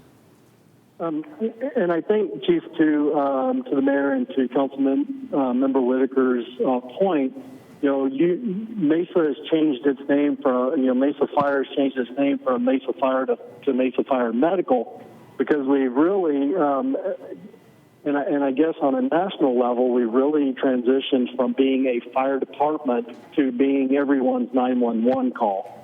And so as a response to that in our community, we of course are transitioning to the TRV, CRV, LAs, whatever they're being called now. But when you're looking at DECN, for example, the program that you have, you're basically doing what PD does, the predictive policing. You're doing predictive emergency calls. And what is DECN telling you right now with the information that you've loaded into it? What is it telling you hotspots are that we really should be focusing the LAE and CRV units into versus the ladder and truck. Councilmember Thompson, members of the council. Right now, they're still uploading the information. We're doing 5 years of data put into DEC, and so then we can get some predictive measurements from there. So they are still putting that information in. Hopefully in early May, we will have that information for you. Okay, because I think, the trend right now is really moving towards smart cities. And this is really kind of Councilmember Whitaker's ball of wax. He lives, in that technology world. And but as we move into smart cities type scenarios, the data, we can completely become data driven and predict where we should be and where we should be going based on the type of calls that we've been getting over history, and be able to transition to that appropriately. Absolutely, and then that's what our overall goal is with that. Thank you. Any other questions on that? Yeah. Sorry. No. We slowed you down. No, that's great. Our next slide, training. We're evaluating our training model. In the past, we had overtime to send people to training, but since that's been about 8 years, we've been trying to figure out what training model we need. We've used a computerized training as much as we possibly can. We have channel 853 where we use a cable channel to send out videos and films to get our training, as much training as we can in-house, so we don't have to go to the training facility. But we absolutely need hands-on training. We need hands-on training for EMS. We need hands-on training for fire. Even though they're low-frequency type calls, those are high-risk calls. So it's critical that our members still get hands-on training. When we go to the training facility, we generally go with 3 to 4 units at a time, because when you work an incident, you're working with several crews at a time, and so it's critical that as we train together like that. So when we're on the scene, we're not figuring it out as we go. We already have all that figured out. We have a lot of young firefighters. We have a lot of new folks in captain roles, engineer roles. So a lot of these firefighters are new roles. So the training aspect of what we do is very, very critical. And both for EMS too, we have amazing folks that really, we're learning a lot of information in the EMS world, because of course that's about 80% of what we do. And so the training we do and trying to figure out how to get the hands-on training, that's something we're working on, and that's in progress right now. The best way to get this training for our members and still keep the units, share the responsibility of the call load as we take them out of service for training, sharing the call load as we move forward with this. And we're working on this today even. And we're going to continue with our high level of training on that as well. Next is our enhancing services. This is just to say what our members have been doing over the last few years. We have ventilators on our units. We were the first in the country to have this. We've been having ventilators on our units for 5 years. And the Revel ventilator, what this does is when we go on these ALS or advanced life support patients that are not breathing, if we can put them on a positive pressure ventilator, instead of intubating them, intubating is when you put a tube down their throat. When they get to the hospital, it reduces the hospital stay dramatically. They don't have to go to the ICU. They get cared for in the ER, and they're not in the hospital near as long as once we intubate a patient on scene. Now, there's still patients we have to intubate, absolutely, but having these ventilators were purchased with grant dollars, and by putting a patient on a ventilator, this dramatically decreases the amount of time they're in the hospital. Once we put them on this, these are patients that aren't breathing or severe pulmonary diseases, things like that. So these type of things is we'd like to work with the hospitals as well and say, this is how much dollar, and the insurance as well.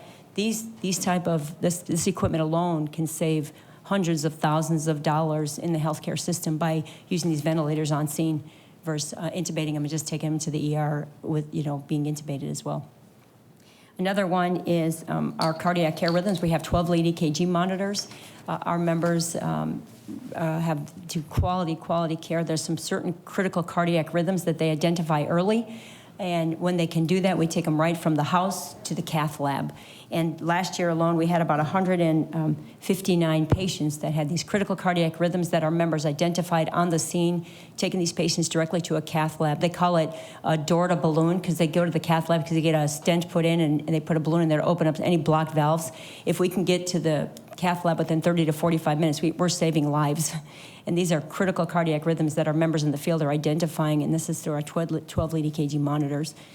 And then lastly is our social service calls. As I mentioned, our social services type of calls have increased dramatically. We have a social service division. We have 2 folks that run it, but most of it is volunteers. We have volunteers that do this. When our crews go on scene of patients that we've seen numerous times, they call out our social service division, and then they get them the help that they need. Sometimes when we go on patients regularly, there's certain other things that they need, certain social service type of support that they need. And so our volunteers in our division, our social service division, comes out and they do this for these patients. And by doing this, we're reducing 911 calls, so they're not in the system for 911. Whether we go on an elderly couple that maybe needs to be in assisted living, these social services goes out and they work with these couples to get them in assisted living. And by doing this, we do what's best for the patient. They end up where they need to be, and it reduces the 911 calls.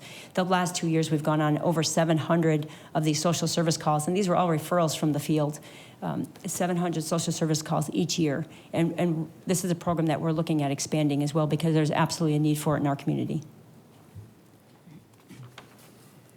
Just to go over some of the accomplishments that we've had over the last couple of years, we successfully, and we thank you for your support on this one, successfully located the Regional Dispatch Center in the EOC. We had a Salt River grant for immunizations and for the EOC, just under $600,000. We successfully completed a 3-year renewal of our Certificate of Necessity. And for those that aren't familiar with that is, Arizona is one of few states that the state requires you to have a Certificate of Necessity to do transportation. So we applied for this.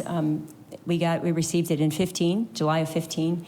And this allows us, if need be, we have this in our pocket already as a city to do any type of transportation needed. So that was quite an accomplishment that we received. Jason Taylor did a lot of work on this program, and we were successful in getting our CON.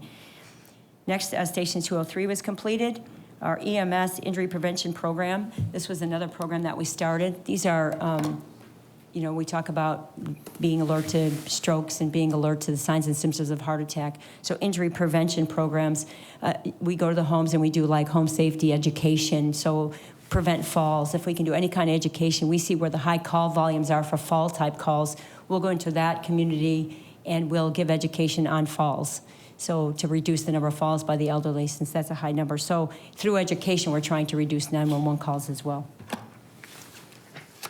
And then again, 18,000 hours of volunteerism that we have that really help support some of these programs. And then next is other accomplishments. The renovation of Station 204 is in progress. Relocation of the resource building is in progress as well. We responded and did just under 3,000 high and medium hazard occupancies here in the Fire Prevention Division. Also, we are doing Mesa Public Schools now at no cost. We've just been approved this past week, 2 weeks ago, approved to move forward with our accreditation process. We were first accredited in 2001, and we had a team come out and evaluate the entire department. They approved us to move forward to the commission in July of 2017 in Charlotte. That was a milestone. We were proud that we were able to pass that and go on to the commission for final approval. And then again, our new public education programs, like I was talking about, our fall prevention, things like that we're doing. And then the immunization program, and the mayor got his shot, as you see from that picture. We gave flu shots to 586 city employees, 6,500 vaccinations, and then 20 outreach clinics that we do at the mall. Mr. Luna. Yes. What commission are you talking about? Are you talking about JACO? No, this is the CFAI, is the certification, CFAI, what does that stand for? Certification for Fire Accreditation. It's a national institute. You'll be accredited. CFAI, Okay, yeah. great. Okay. Certified Fire Accreditation. And they're saying it's institute. We'll go with that. Okay. Internet, yeah. So anyway, yeah, it's a national accreditation that we've had since 2001. Okay. Mr. Freeman. Chief, a couple questions. Sure. Our fire prevention program, most don't know that we charge for those services, our inspection program. And what percent of recovery, cost recovery, do we have in there? Do we have a rough number that Chief Dunn? Mayor, Councilmember Freeman, that is dependent on the number, obviously, the number of inspections that we do. And some of that is dictated by the workforce, sick and vacation. We are pretty close to full cost recovery. Chief Laughlin's done a nice job up in fire prevention, keeping a handle on that. And that whole program as a whole is doing very well. We're very near our goal. Now, as Chief Canale said, we've also taken on Mesa Public Schools, which we're not charging for, and that has impacted the ability to get to some of those. But I think by and large, Chief Laughlin's doing a nice job keeping us on track with that cost recovery model. Yeah, because in the past, inspection of schools was done by the state, correct? And That's correct. that was paid through other sources. Now we have absorbed that inspection process. Is there any chance to recover any funds from the state for the inspection of the No, schools? well, that's what happened. They were doing it. They were, correct. And then they eliminated all the fire marshals from the state to do the work. That's Now, is correct. the schools not reimbursing us any funds for this? Not at this That's- time. that's Now, my point. We're about, And that's who should be reimbursing us, frankly. Correct. we're approaching a year, our first year doing Mesa Public Schools. And we can look at the model moving forward, but currently the model is to not charge. The model is not to charge? Well, they've not agreed to pay. That didn't sound right. They will not, they've decided they will not pay for those services. So The we should- challenge is, but all other businesses in the city that we go and do these inspections for are charged. Correct. And I guess my point is we should look into cost recovery for the school system, if possible. I'll give you a phone number. Well, good. We'll have that conversation. I'll pass it to John. Mayor, Mr. Thompson? I'm sorry, Mr. Freeman, did you have anything? I'm good. Go ahead. Okay. As a council, we've been talking about moving towards a business license. Chief, would this help you and your department in doing your inspections and so forth, knowing who's out there or what's going on, what type of services are being provided or what have you? I think that would be beneficial to us to do that as we move forward. Yes. Okay, thank you. And going with Mr. Thompson, I think the fire department's unique is, again, I'll go in their cost recovery of many enterprise system because you can charge for some services to do some recovery to offset your operating costs, which, the police department doesn't have a lot of that flexibility to do that. And I think you're going to bring up maybe nursing homes later on your slides. Yes. So we'll Yes. talk about that as well. Okay. Thank Yeah, you. Great. All right. Any other questions on that? And now Tara Cunha will go over the budget slides for you. Good morning, Mayor and Council. Just a couple slides to go over our budget. This is a general overview. The general fund here actually includes the quality of life and the Falcon Field funding as well, but it was kind of just to separate the grants from the other funding. A little more detail on the revenue by area. In our emergency management, the top row, that's where we house the CMS grant, and currently the expenditures are budgeted, but we haven't had the carryover for the revenue, so it looks a little different for 17-18, but some of that funding in 16-17 is going to roll over to 17-18. And then another thing I wanted to point out on this one is it looks like, oh no, I'm sorry, this is the revenue. So the revenue on the bottom lines will be a little bit different too once the carryover takes place. A quick question, where does which line item did you say the CM unit falls under? It's in emergency management, just basically for tracking purposes. In its entirety, is the CM unit year-end estimate is $6 million, and that's specific to CM unit, includes no other, it's not blended in with other items? And there are other grants in there as well. Any idea what what is this? I think it was on a previous slide. $4 million a year? Yeah, 4 million. Yeah, is but this it one. includes carryover from the prior year, and then it'll, But typically, it's about a Right. $4 million. When you Yes. take the activity, it's $4 million a year Yeah. for 3 years. Mr. Luna? Tara, the Falcon Field funding, how does that work? The airport phase, how does that work? Can you they describe? actually pay for the employees there, a Okay. portion. Okay. So they have an enterprise fund, so they pay for them through that, but it funnels into our budget numbers here. Okay. Is that also true at Gateway? Yes, there's a contract. Thank you. Budget summary by fund. On this one, I wanted to point it out on the bottom lines, we aren't forecasting to go over budget. We had some mid-year adjustments for about $260,000, and that'll put us right in line. We do plan to spend What we're our given. budget. Okay. It's looking like our forecast is going to be right on. And then for our estimated budget, those numbers and the expenditures on the grants. So the 2.2 million that you see there, that includes the grant positions that are funded for the grant. So as those phase out and we move them back into the general fund or they go out through attrition, that number, the actuals will actually be less. And the revenue will, again, on the grants in the bottom portion, that will increase with the rollover. I'm sorry, could you go back to that previous slide? Yeah. So you're dropping quite a chunk from the quality of life sales tax as well. From the fiscal year-end estimate, 9 million for this year. Next year, you're anticipating to be slightly less than 8 million. You're not anticipating a reduction in sales tax activity, are you? Mayor, I did ask Candace and OMB about that specifically, and the quality of life sales tax, so in 15-16, it was 7.5. In 16-17, I guess they had a fund balance, so they applied more towards it, and police and fire, I believe. And so it goes back to a more realistic, based on their forecasted tax revenue. So if there's, I think we just reconcile it back to our anticipated sales tax forecasting, Mayor, just like we do on the other part of the general fund.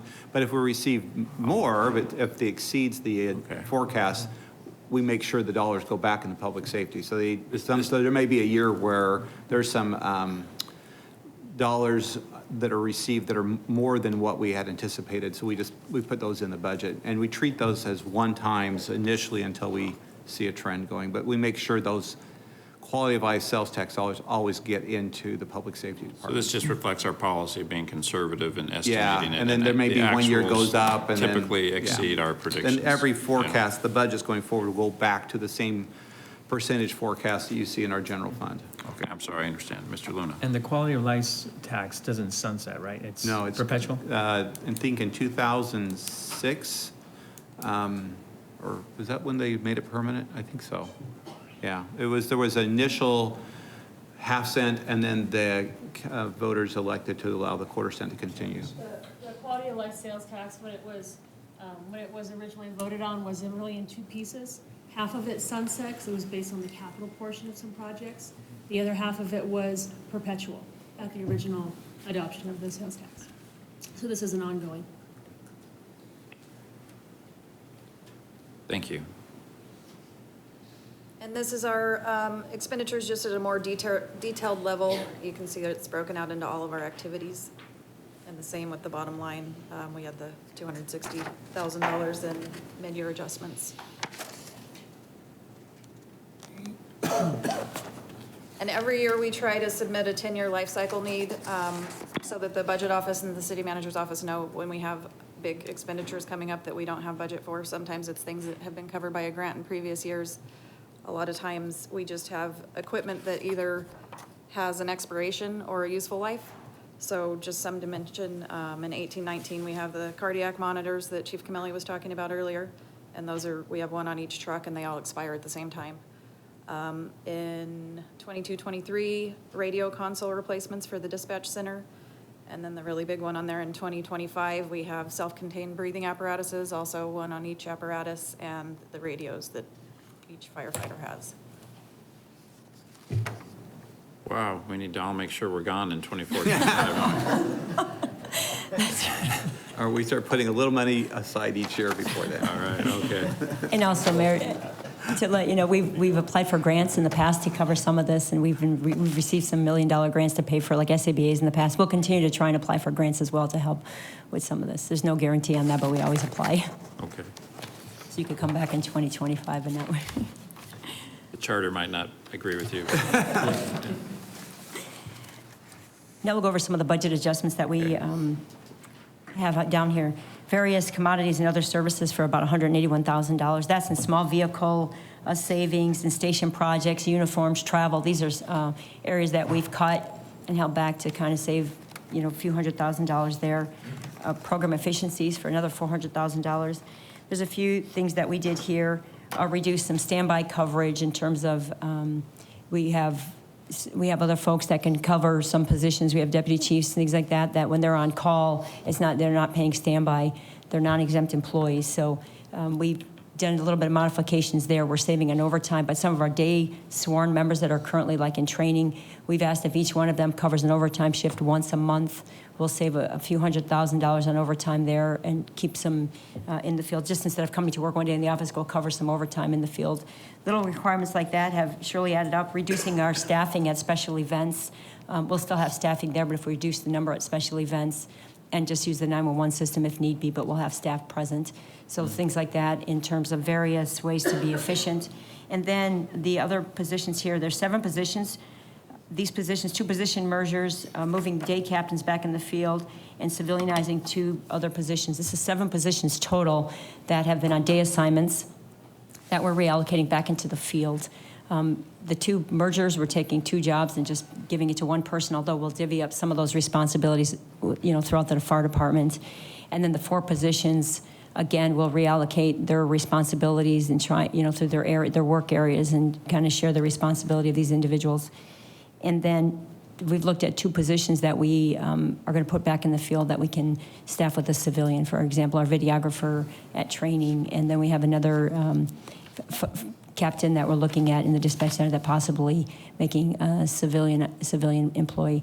This past year, we've already taken 3 of our alarm room captains, put them back in the field, and replaced them with civilian supervisors in the dispatch center. So we've already done 3 sworn positions that have now been changed to civilian in this last year. So by reallocating these funds, what we're going to do with this is this gives us 7 additional people in the field to help with overtime, but more importantly, with the 6 of them, we'd like to staff 2-person LA units. These are 40-hour peak units that will be placed in the most appropriate location based on the call volume in the city. So if we could staff 3 40-hour peak time LA units, that's going to really help with the call volume. And we'll do that with 6 of these 7 positions.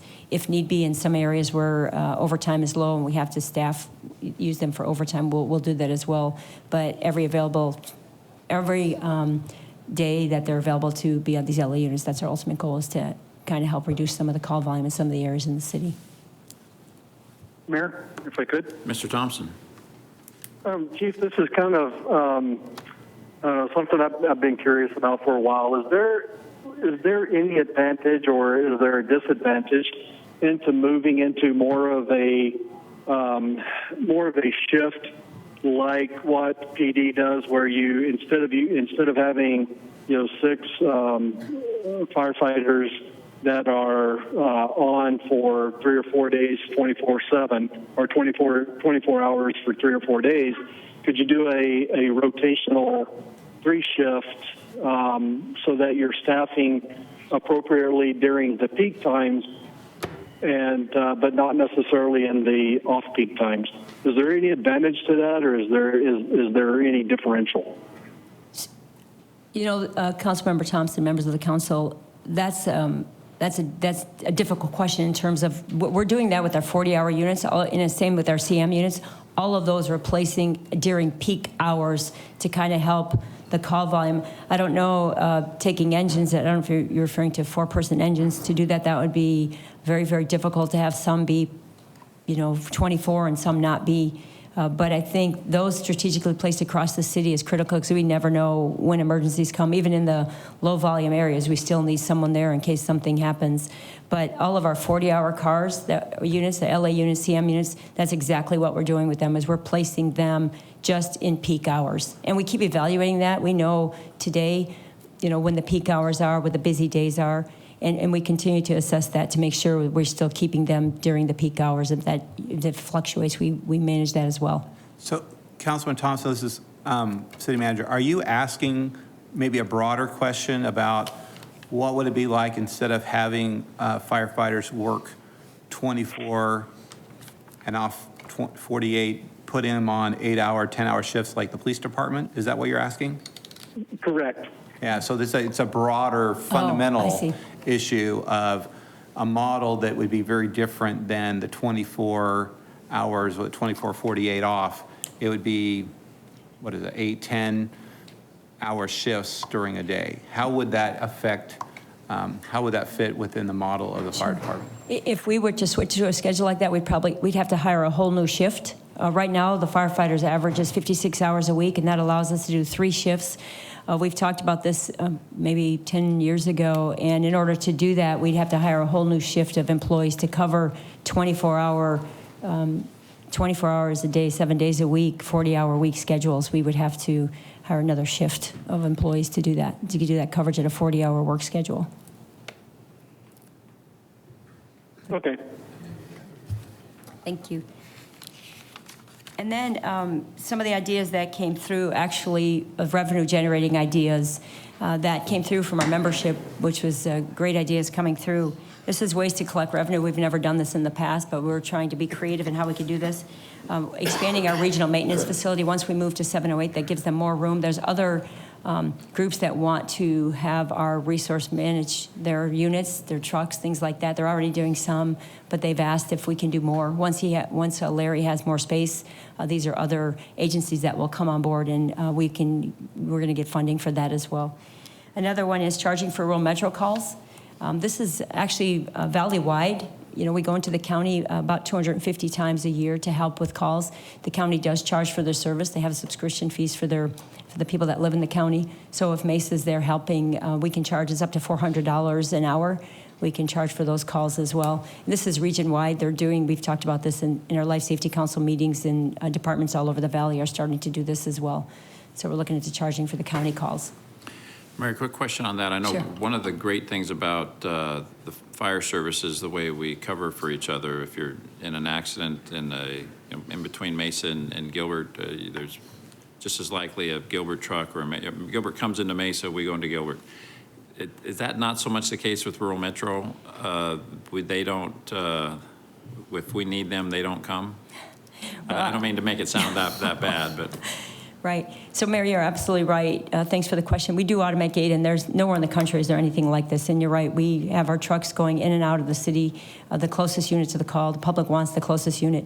And actually, that happens about 5,000 times a year. That it's about equal. That Mesa goes out into Tempe and Gilbert and Superstition, and they come into Mesa to help us. It's about equal each year that we've done the data on that. Rural Metro, they're not in the automatic gate system. They have a mutual aid system. There's some requirements to be in the automatic gate system that we, because everyone wants to know that if you're getting a Mesa truck, you're getting the same level of service that we have. You know, having 4-person on these units, things like that. These are part of the requirements in the automatic gate system.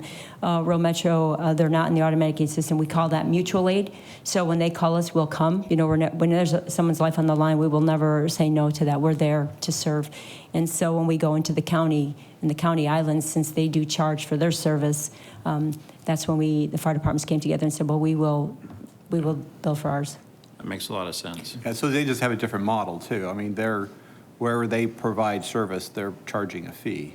Yeah. So that's probably one reason it keeps them from coming into the city. But if we're going and assisting them, we think that we should be able to recover some of the costs just like they are. So.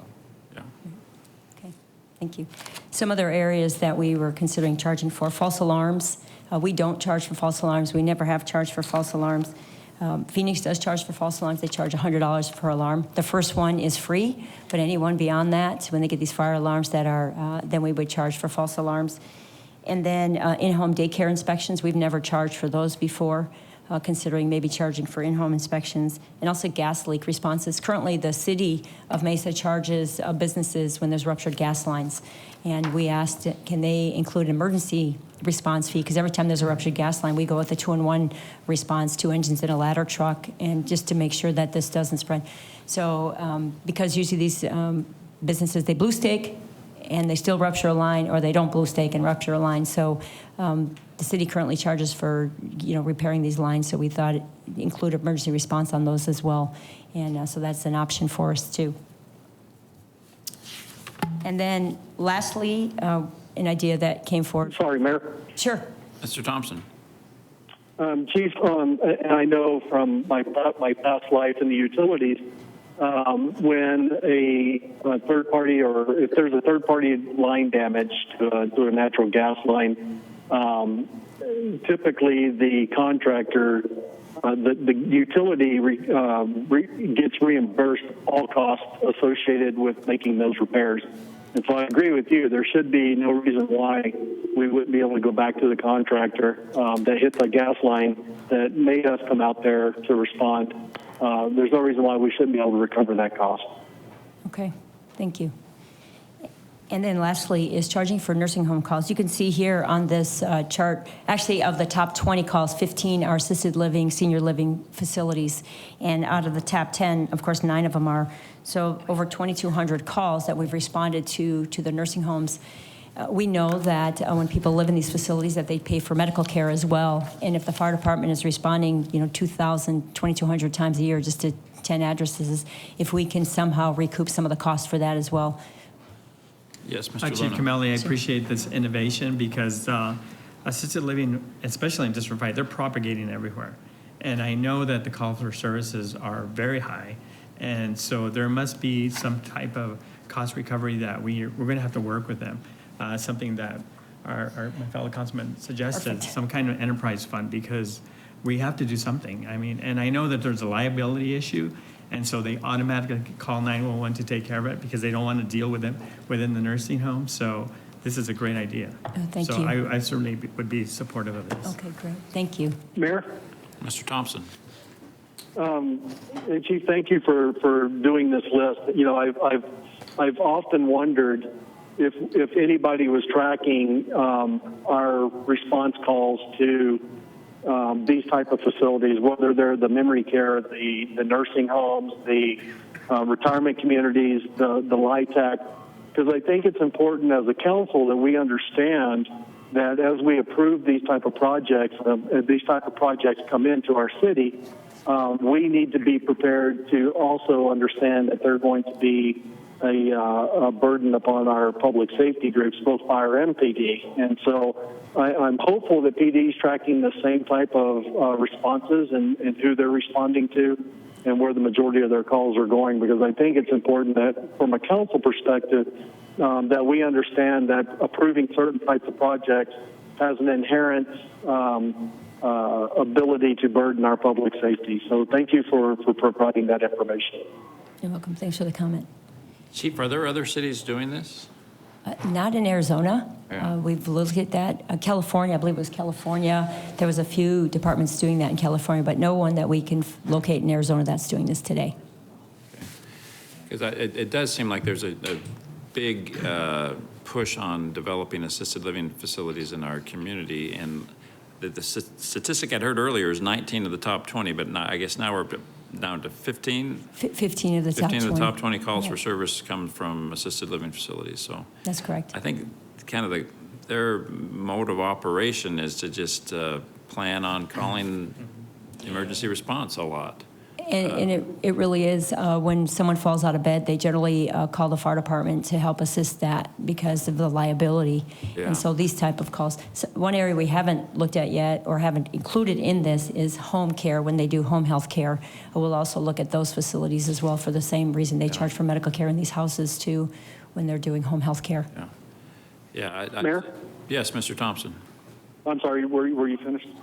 Well, I was just going to say I support looking into this, if nothing else, just so that the facilities will realize that maybe they need to increase their staffing or they need to do a better job, so that rather than just gut reaction, let's call 911, let them worry about it. And they need to raise the professionalism in their operations a little bit. Mr. Thompson. Absolutely.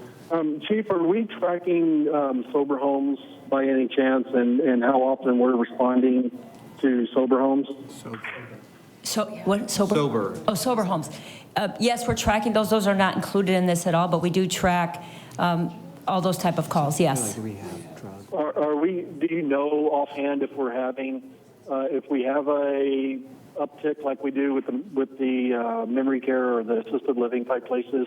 Are we seeing a growth in responses? Because I know, that the sober homes are starting to pop up across District 6 and 5 as well. And so, I just want to make sure that we're prepared for that also. Right. So I don't know the exact number, Councilmember Thompson, but we can get that for you. But I know that we do respond in the sober homes and the rehab centers, and I couldn't tell you exactly the number of calls, but we can get that for you. Can I Thank you. just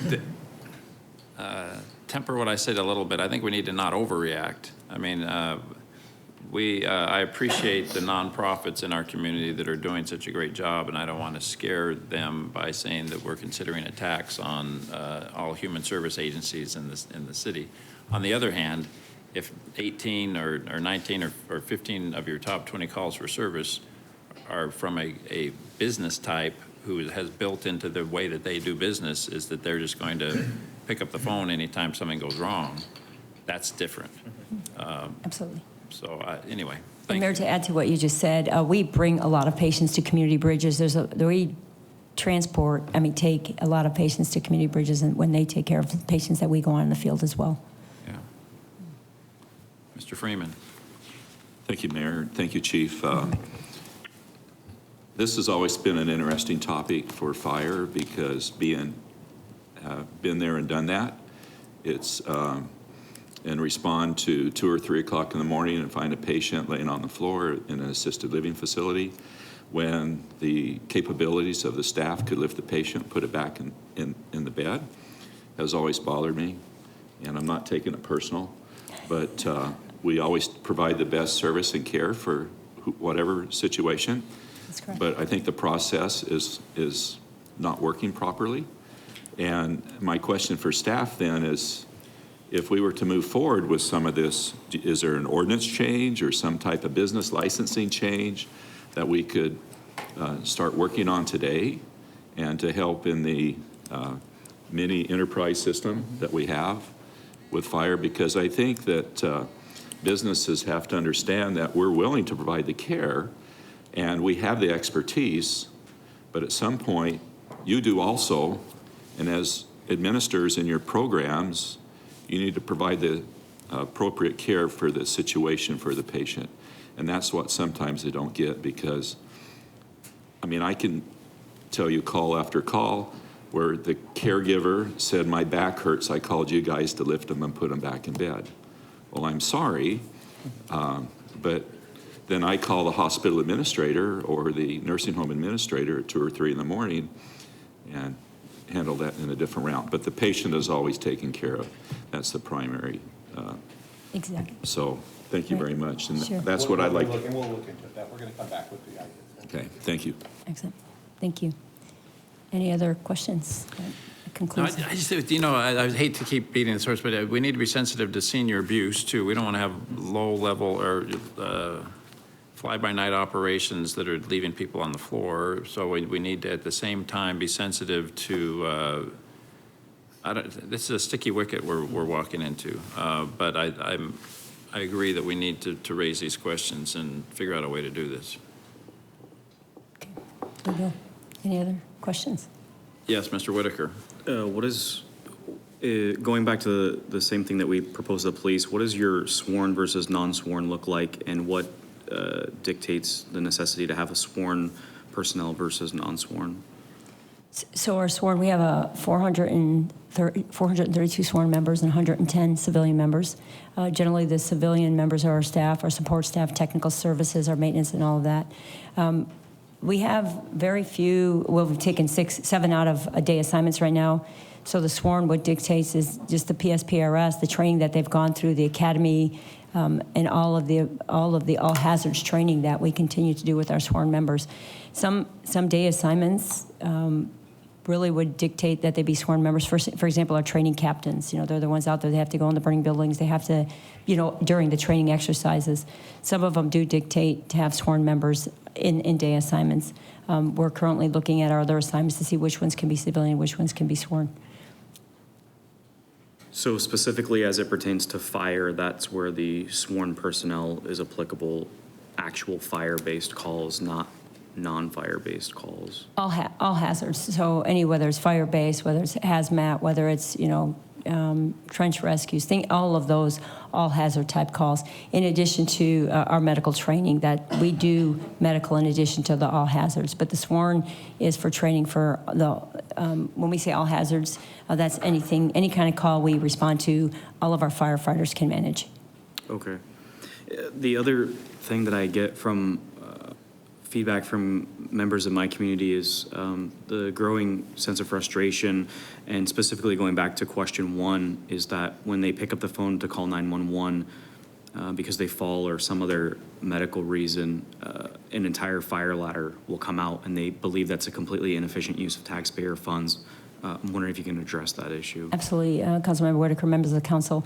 That's why we're starting to put these LA units into service, these two-person low acuity units into service, because what we want to do is, if they are available, the low acuity call gets dispatched. If they're not available already on a call, we want to send the closest unit, because even if someone has fallen out of bed in the middle of the night, we want to send them the closest unit there. Although our first priority, if a low acuity unit's nearby, they will get the call. If not, in order to take care of the situation, whatever unit's the closest will respond. As we have these low acuity units come into service, when we put them at these busy units, they will be first dispatched. If it's within their area, they will be dispatched first. Mayor and Council, that's a great question, because our model in Arizona is that we have combined both fire and medical staffing.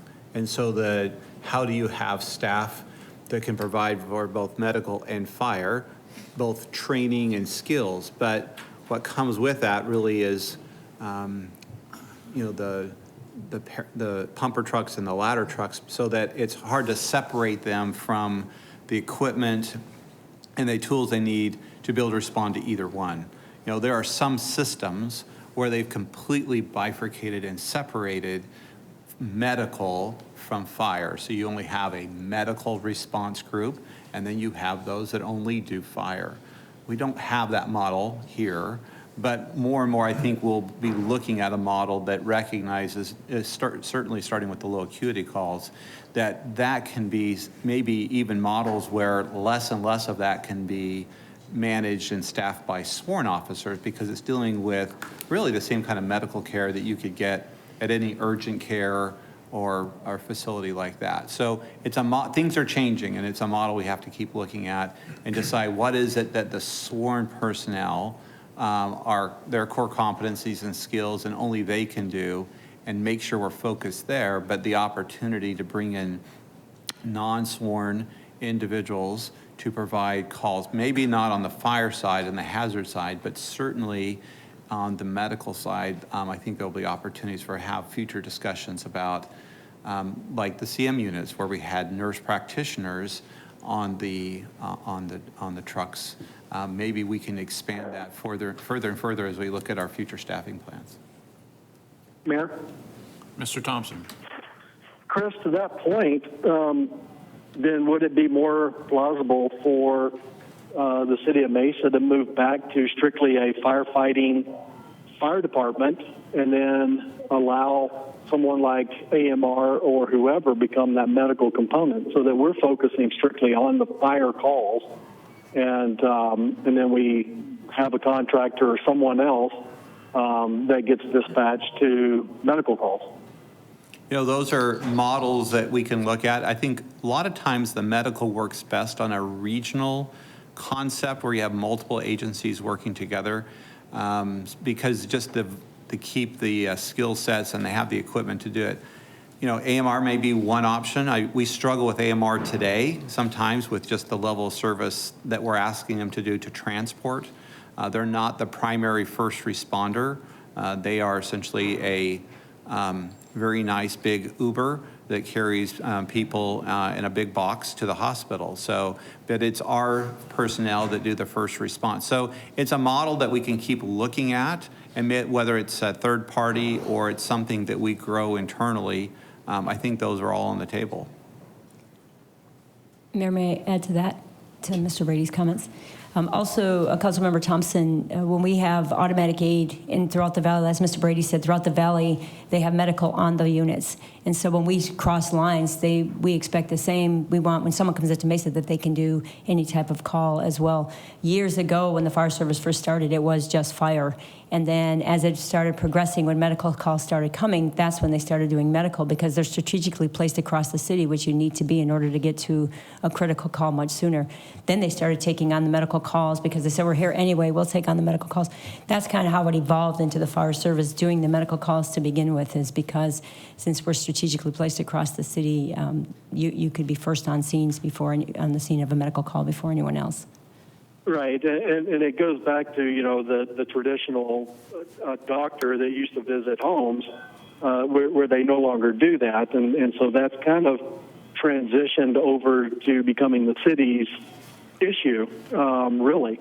Back in the day, it was always, when you had a fire, everybody gathered around and, you had a bucket brigade that put out the fire and the doctor would come and assess and whatever. But now all of that has transitioned upon the city and has become an expectation that the city is going to provide that service. And I'm just curious, have we looked at, is it really the city's position or responsibility to become the medical side, or should we just focus on only the fire side?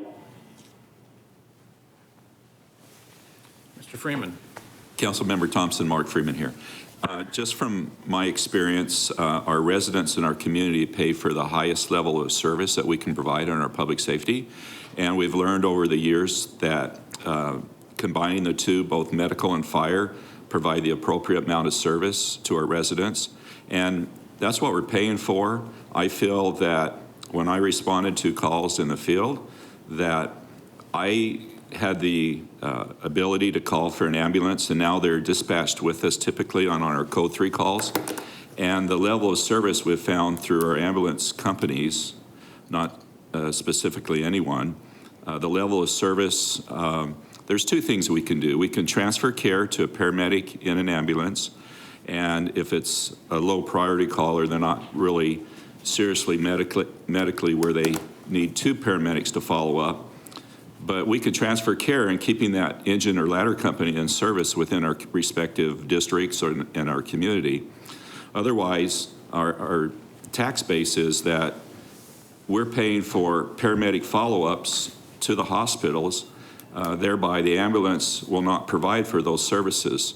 And that's one of the assets we have in our community in paying our taxes and having the highest priority in our fire and medical care. And I think I'm pretty much correct on that, is that's how the process works. So I would personally, in my experience, in my beginning career, we came out of the fire-only mode and incorporated the medical component, and that was a very difficult transition in our department. And our level of care that we provide, again, not to beat the horse, as the mayor says, is high, and we provide such a high level of care in all aspects of the medical field that even doctors are astonished when we bring patients to the ERs. So I just really feel that combining our fire and medical components is the best level of service we can do to our community. So with that, we can have some internal discussions later on. Thank you, Mr. Whitaker.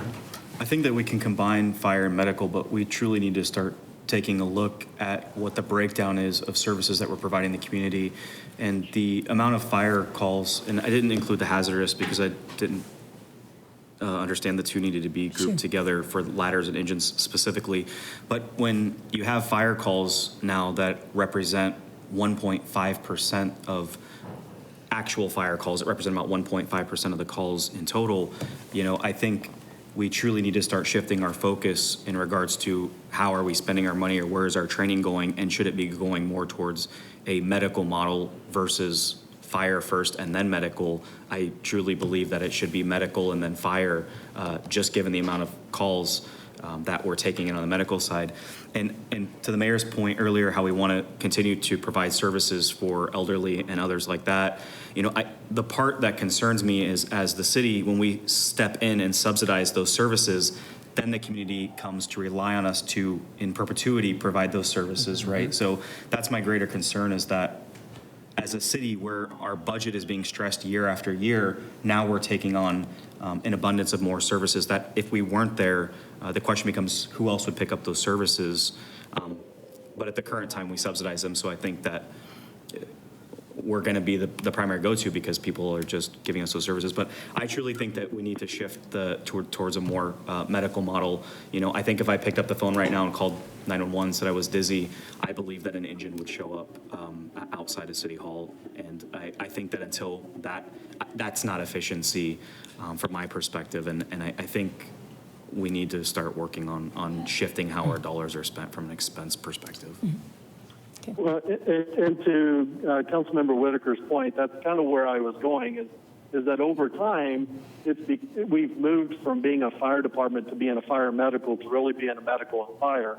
And it's a transition that's taken place that we've allowed to take place where we've become the 911 model. We've allowed the system to be exasperated to the point that it is now where we are truly more of a medical than a fire.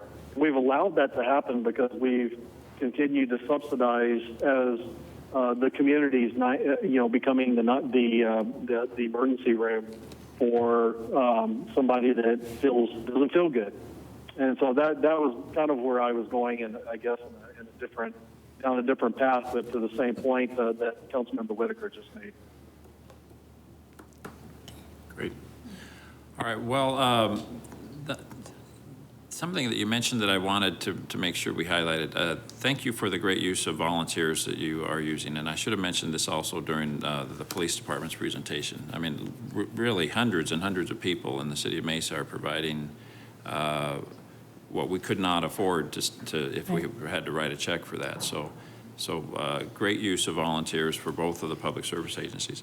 Also, I appreciate the emphasis that the fire department puts on social service connections and the social workers that are part of your personnel.